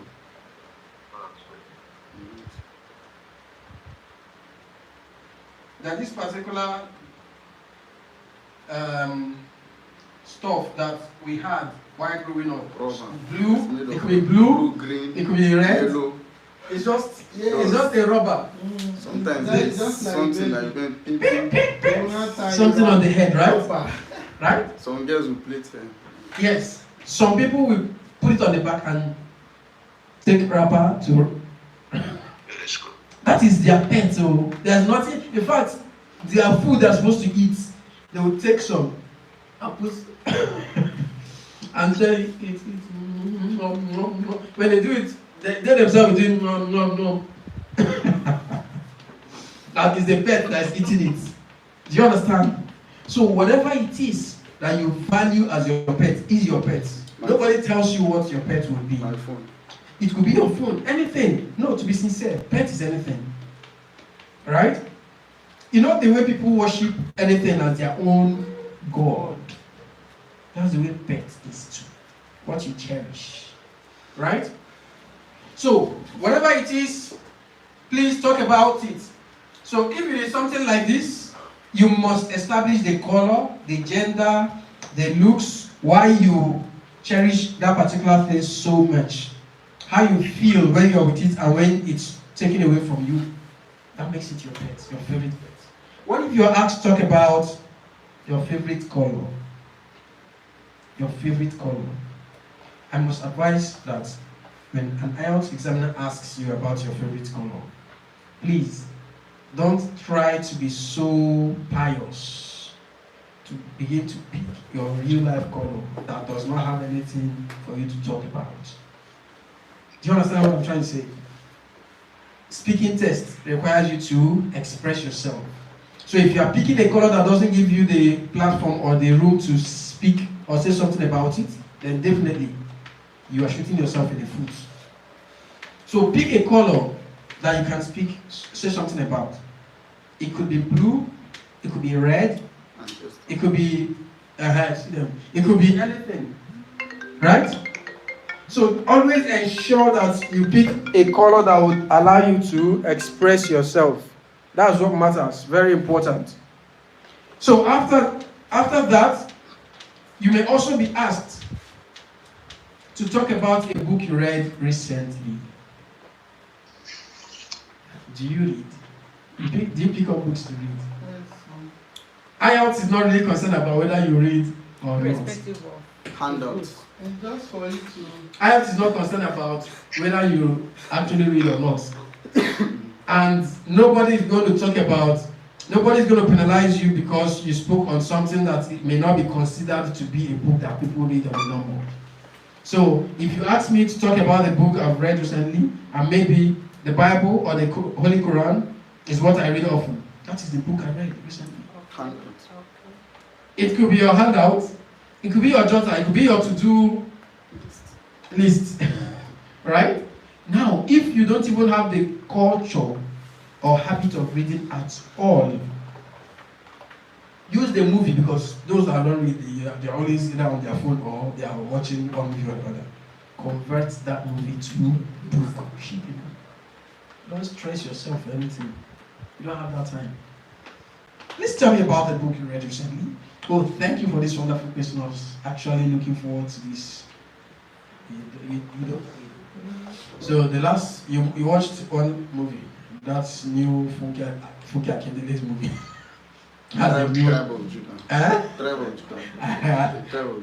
You begin to talk about it. Convert it to book. Give a number of pages to it. Give the name of the author. That one is your own, right? Then you give the principal actor to be the major protagonist.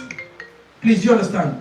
So these are things you want to factor in the book. Then lastly, what moral lesson does the book teach? Factor that in. Right? So that's just how it goes. That's how it goes. Let's proceed. If you are also asked to talk about a movie you watched not too long ago and you're not a movie person, convert the situation around where you stay as a movie. Or convert a book you read recently to a movie. Right? So talk about it. Always ensure that you are confident. Look at them when you are saying that thing.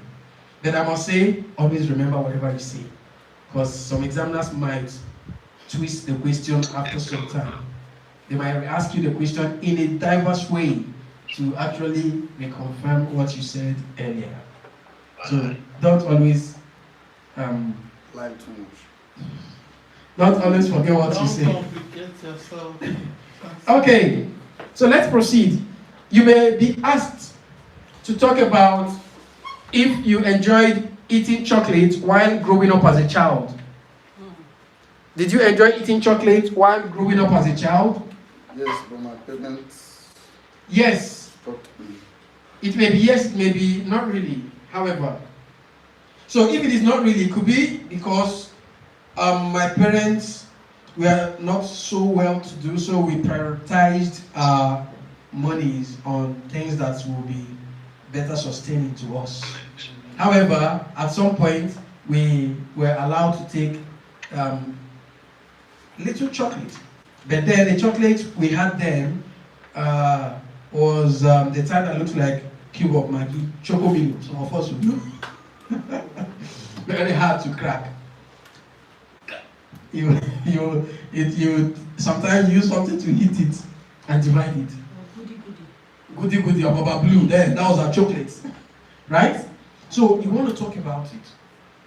Don't always say outrightly no to every question. Don't always say outrightly no. Yes. Find a way of saying something around it. Do you understand me? Then you may also be asked, do you enjoy attending weddings?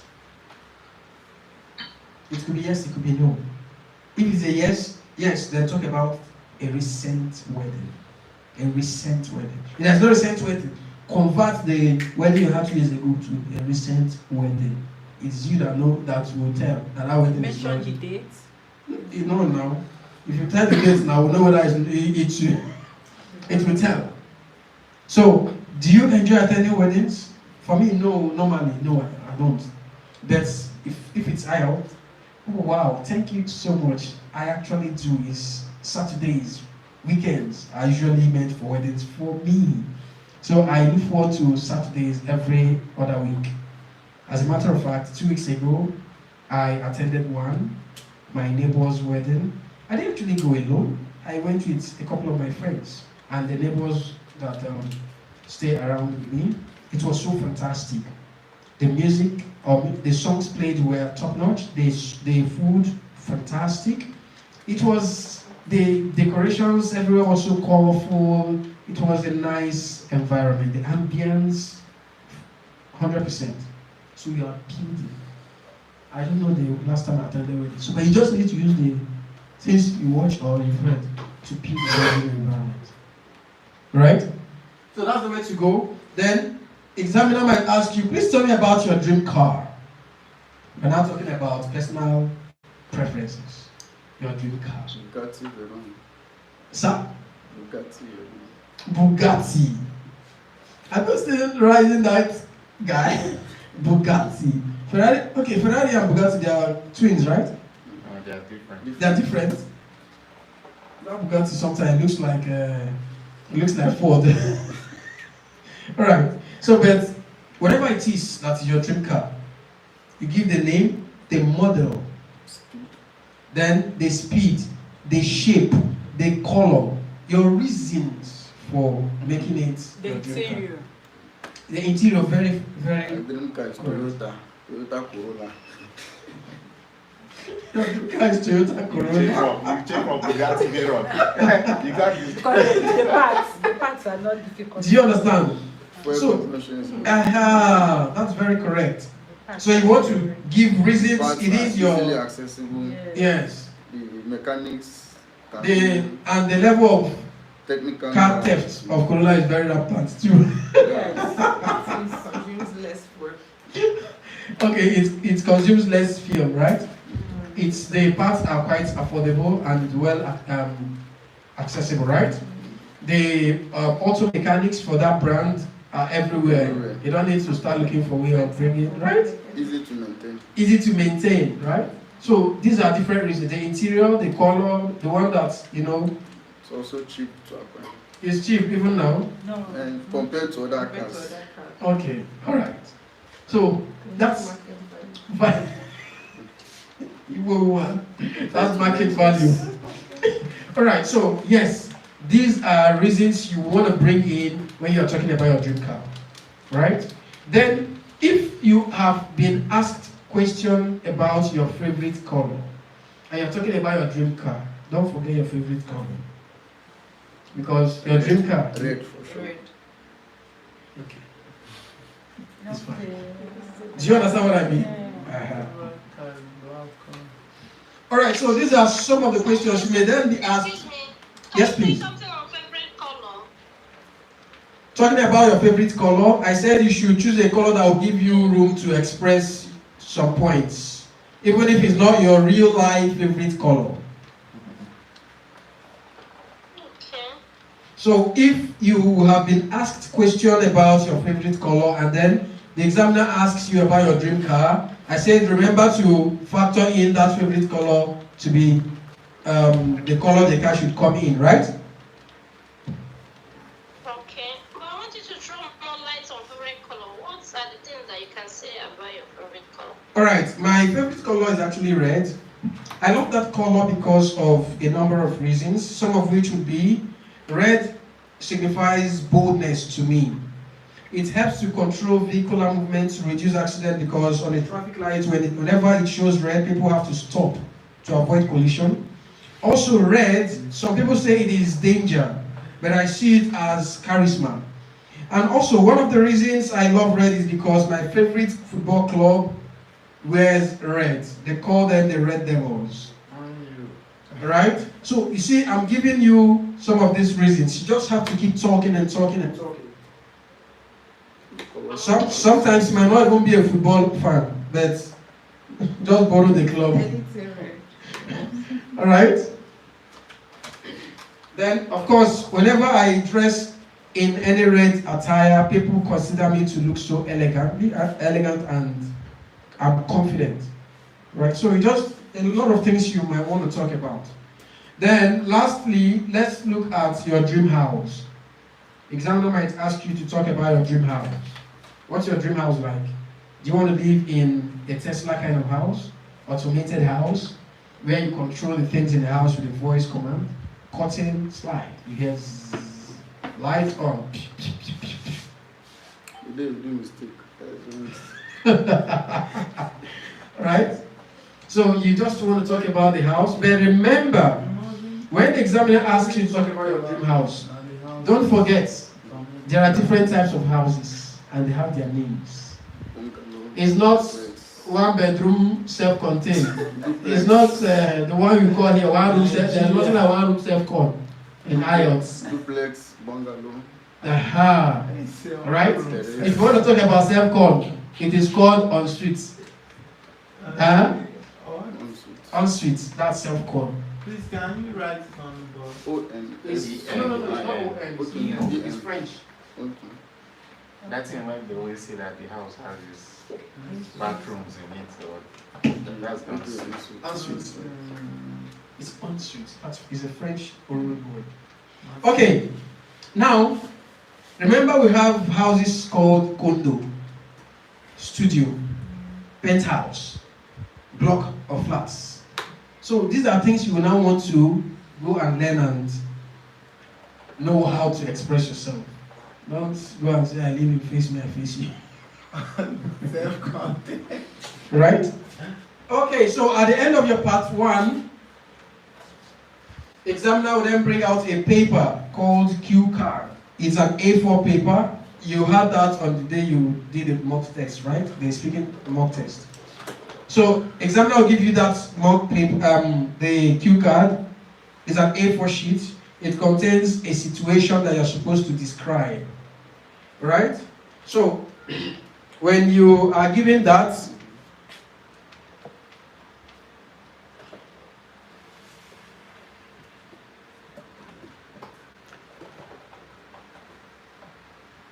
when you are given the paper, examiner will also give you a piece of paper.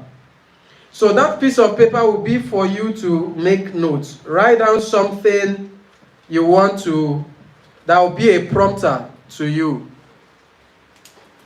Please, do you understand this? On the day of your speaking test, there are 2 things you are only allowed to go with. The first, I've talked about it, is what? International passport or means of identification, right? Then the second one you are to go with would be either a pen or a pencil.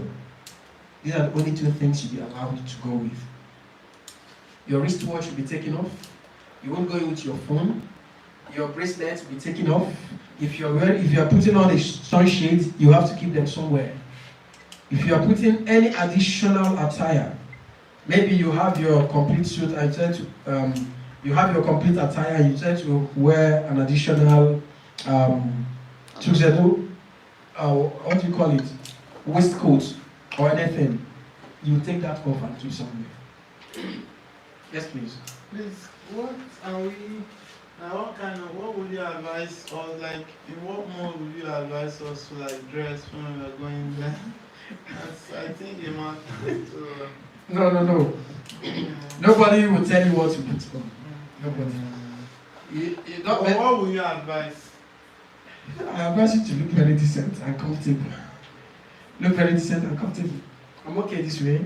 If I choose to put on plain trousers and maybe polo or shirts, whatever, it's fine. Whatever you put on and look comfortable, wear. But don't dress to kill.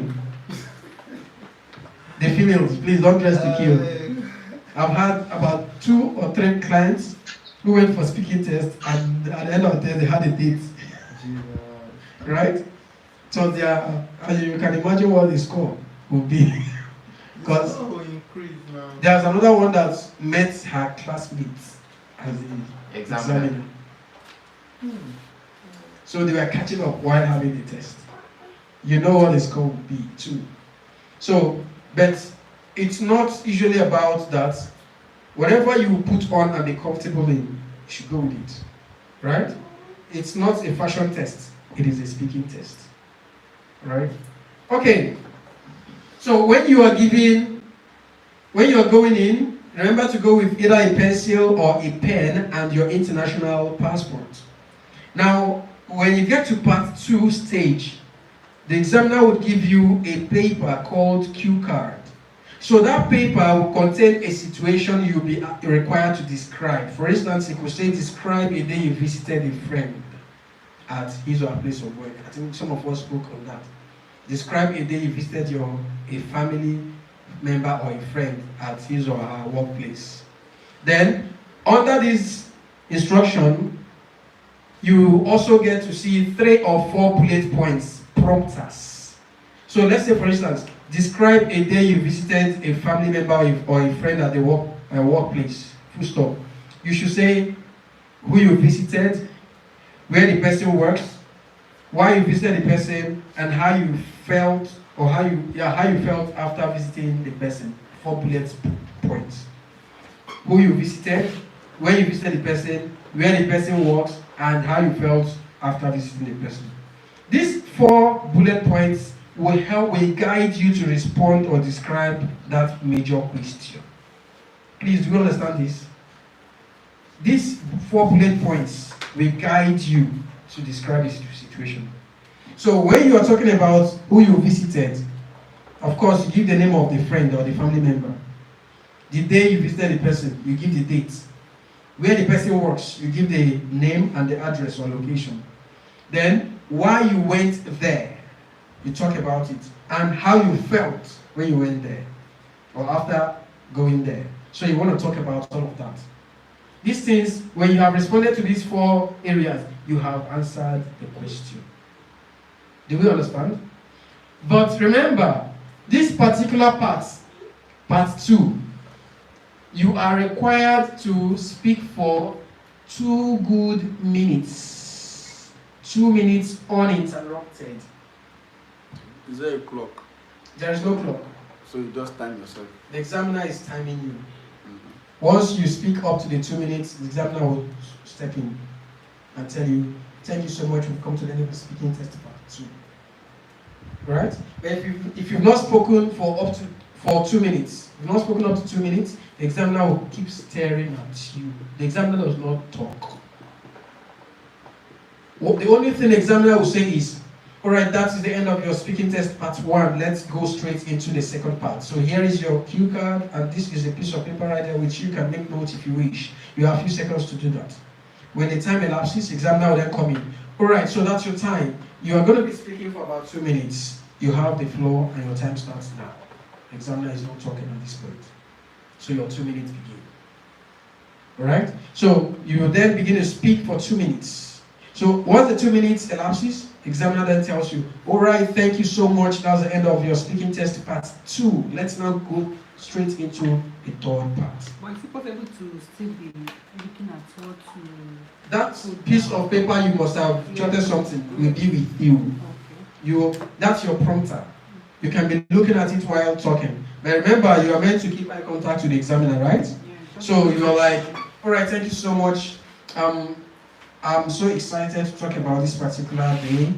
I have my friend, because we are still friends up till today.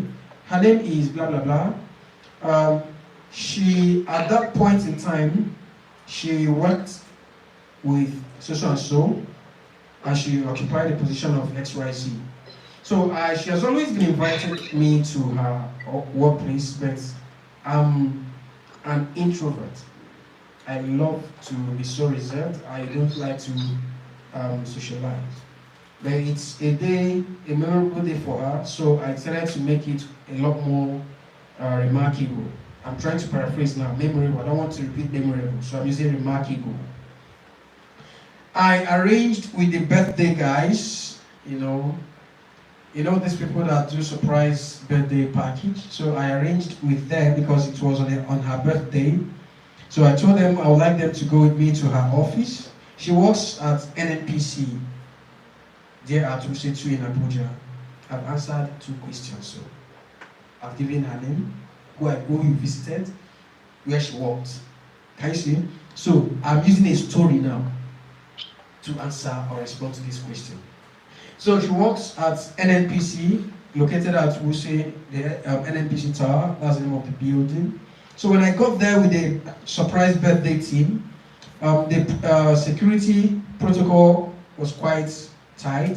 So initially they didn't allow us in. So they wanted me to call her to inform her, but I told them this is a surprise, and I showed them the crew I came with. So they kind of understood my plan and decided to just let me in. So they showed me the way to her office. She works on the 4th floor. So we used the escalator. So when we got there, it was a coincidence because while the escalator was, is it escalator? That's the lift? Elevator. Elevator, right? Yeah. The escalator is step. All right. While the elevator was opening, she was just right there trying to come in. So when she saw me, she was dumbfounded. Tears of joy started dropping down her cheeks. So I shocked her because she never I was the least person she expected to actually come out. All right? Not to talk of coming to her office. Immediately the crew saw her, the trumpet now started blowing. I'm doing this during my speaking test. Right? So I'm trying to demonstrate fully. So I decided dancing and singing around her. Her colleagues were also surprised at that point, but they couldn't help it and to just come around her and also celebrate her alongside with my team. So she was so shocked and surprised by this particular plan. It was fun for me because I achieved something I had never done for any of my friends. And her office was quite cool, so cozy, spacious, and she took me on a tour around her office. I actually enjoyed my day and I was fulfilled because I achieved that birthday surprise package. It was quite wonderful. 2 minutes must have actually elapsed. So, and you're telling me story, you're responding to those bullet points. Please, if you don't generate a storyline, in 40 seconds you have expressed those 4 bullet points, I tell you. And once you don't create a storyline and you express yourself in that 40 seconds, examiner will wait for you for that 2 minutes. The examiner will be doing breathing exercise with the examiner. Right? So they'll just keep staring at you, and you are looking in your mind, you are saying, "Oh God, we die here today." Right? So, but it's actually going to write against you. It means you don't have good ideas to sustain a conversation. That's what it means. So it is important you create a good storyline to respond to your Q card question. So at the end of that, examiner will tell you you've come to the end of your part 2, then you proceed to the 3rd part. Now for the 3rd part, examiner will then begin to ask you few more questions just as in part 1. So examiner would ask you questions that relate to any of those 3 areas I talked about some time ago. Can you still remember? I said your part 3 questions can come from your profession, right? It could also come from questions that relate to a visit, right? So the examiner might ask you, where do people go to when they have celebrations to, mark? Where do people go to, right? You might say park, it's still a visit. You might say garden, you might say hotel, you rent a hall. Do you understand? So it depends. Then examiner might also ask you, for instance, please tell me, how do babies in the womb grow hairs on their head? How do what? How do babies in the womb grow hairs on their head?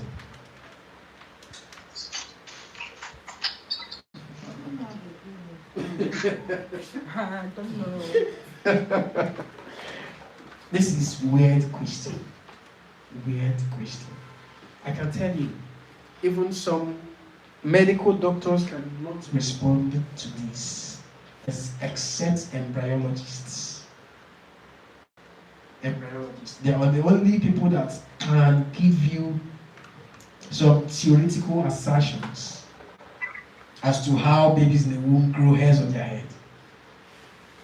So what do you do at this point when you are asked a weird question? This is where I tell people, speak nonsense in good English. You know what that means? They'll hear and they'll be shocked. Now, he asked me, all right, Ben, please tell me, how do babies grow hairs on their head while in the womb? First and foremost, I would just take a deep breath.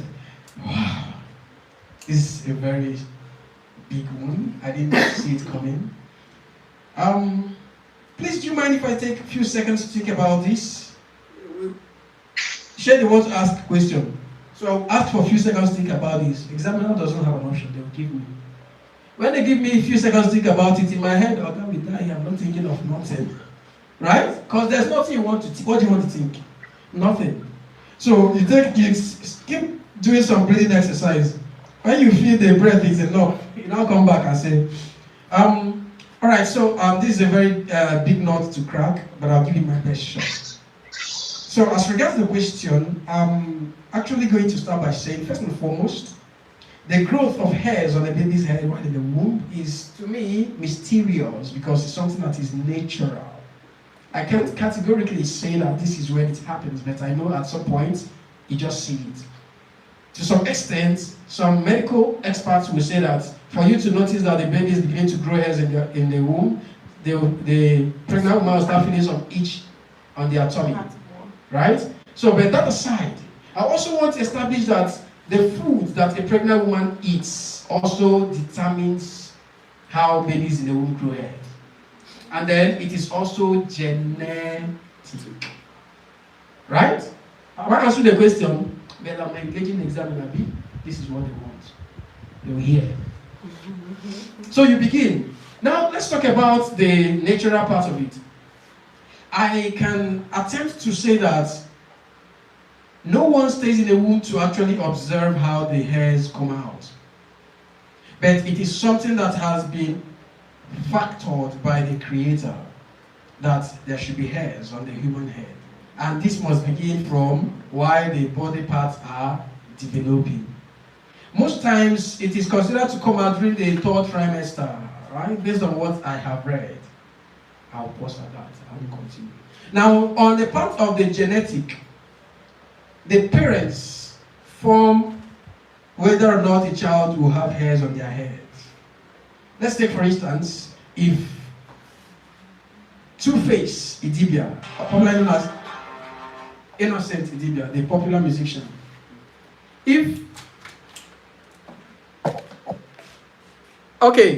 so if he did not get married to a woman who is hairy, there is high tendency that the children will be bald because he is naturally bald. So the parents' genes will always play very crucial roles in determining the hair growth of babies in the womb. Now, on the path of nutrition, most pregnant women are often advised to consume more of fruits because fruits provide the best nutrients needed by fetus and babies in the womb to develop, and it helps in hair growth. I've not answered this question, but you as an examiner, you'll be listening to me. So when you are tired, you tell me, all right, thank you very much, and you ask me another question, and then we move. So don't stress yourself. These are weird questions. What you need to do is speak nonsense in good English. take them around that particular question, but you don't answer it, because if you answer wrongly. Huh? So that's the way to go. When you are asked weird questions, beat around it. Let's take, for instance, if you are privileged to play God for one day, where will you reposition the ears?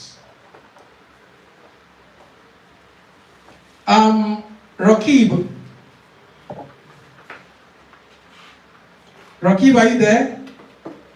Yes, I'm here. If you are opportuned to be God for one day, where will you reposition the human ears?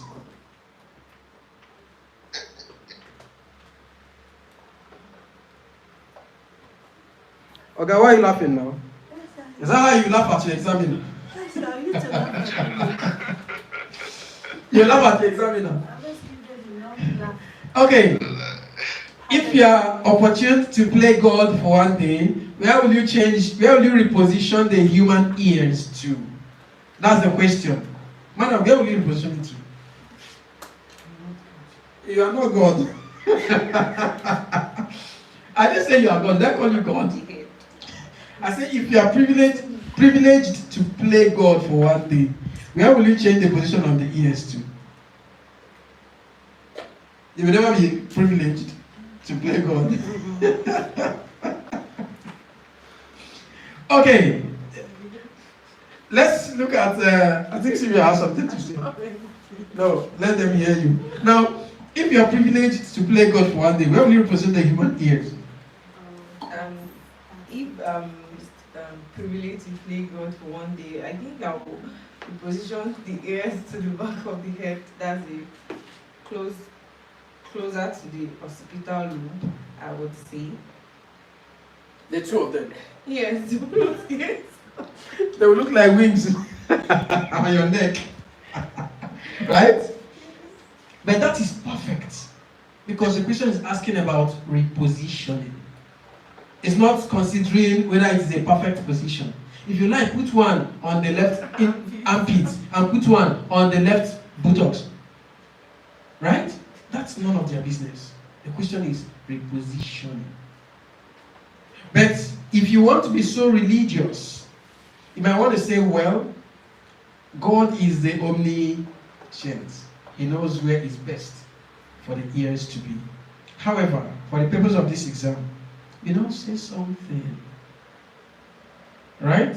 They are just trying to test your own opinion about certain things. Right? So those are some of the weird questions that may come up. But they don't always throw weird questions at people. If weird questions will be asked, it will be related to either global warming, ICT, alright? So you should also acquaint yourself with something that relates to global warming. About how acidic rain, we know about acidic rain, alright? Yes. How it happens. You know about the artificial sun the Chinese are trying to build, right? Yes. So you want to know what the importance would be. 247. They want to generate 24 hours sunlight. If you don't have an idea, This is where IELTS comes in. No, IELTS is not looking to ask you questions that you have an idea about. They are testing your exposure. Use English and then they're rubbish. Your exposure. Can they ask things about insurgents, Boko Haram? No, it's none of their business. It's none of their business. So they will just engage you on global happenings, right? So please, feel free, express yourself when questions are asked. Express yourself, because that is the primary essence of the test, speaking test. So that this is where, and when you're expressing yourself, don't forget to use advanced English. Don't forget to bring in contractions, right? Don't forget to keep eye contact with the examiner. And most importantly, don't forget your confidence at home. Go with it. Do you understand? So this is the way the IELTS speaking test goes. I'm going to forward a list, a very long list of speaking test questions to you on WhatsApp. What you need to do would be get someone around you to ask you those questions. then respond to the person. You can respond to the person and record whatever you say and listen to them again by yourself and then score yourself.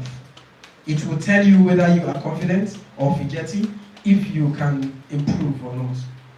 But if you have no one around you that can ask you the questions, rather, what you need to do would be, when I send these questions to you, pick up a phone, ask the questions and record them.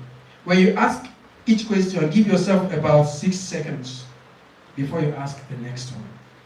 So when you are done, save the question, then play the recording. So when you play it, it will ask you, within the 6 seconds, you do what? You now respond. So it will be like someone interviewing you. Do you understand? So, but please build confidence. Very important. With confidence, even if you don't use advanced English, you will still be able to express yourself correctly. When you blow the background thing, please ensure to correct yourself before you continue speaking. If you don't, it will be recorded against you that you don't have the right words and grammar to express yourself. Alright, this is where we're going to call it a day. I believe we've been exposed to the speaking test. By Monday, we shall continue with listening test. Listening test. So please go and practice, develop the essay, and bring on Monday. You know, I told us about the essay, right? Yes. Develop one of the essay questions, not question number 3. We have treated that. Develop any other one and submit. Yes, write a complete essay using the templates and all the teachings we had yesterday. Then bring it Monday and I would evaluate or assess. Then also practice the listening, the speaking test, which I'll forward questions to you today.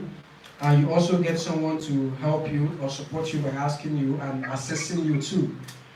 We shall have practical sessions within next week by God's grace. Please, I will also appeal to us, if you have access to YouTube. If you have access to YouTube, please go to our YouTube channel and kindly subscribe to our TV, please. TATEC TV. Every of the classes we're having are also posted there. So in case you want to rewatch, in case you want to rewatch, you can go to TATEC TV on YouTube and rewatch all of our recorded training sessions. Thank you so much. Thank you.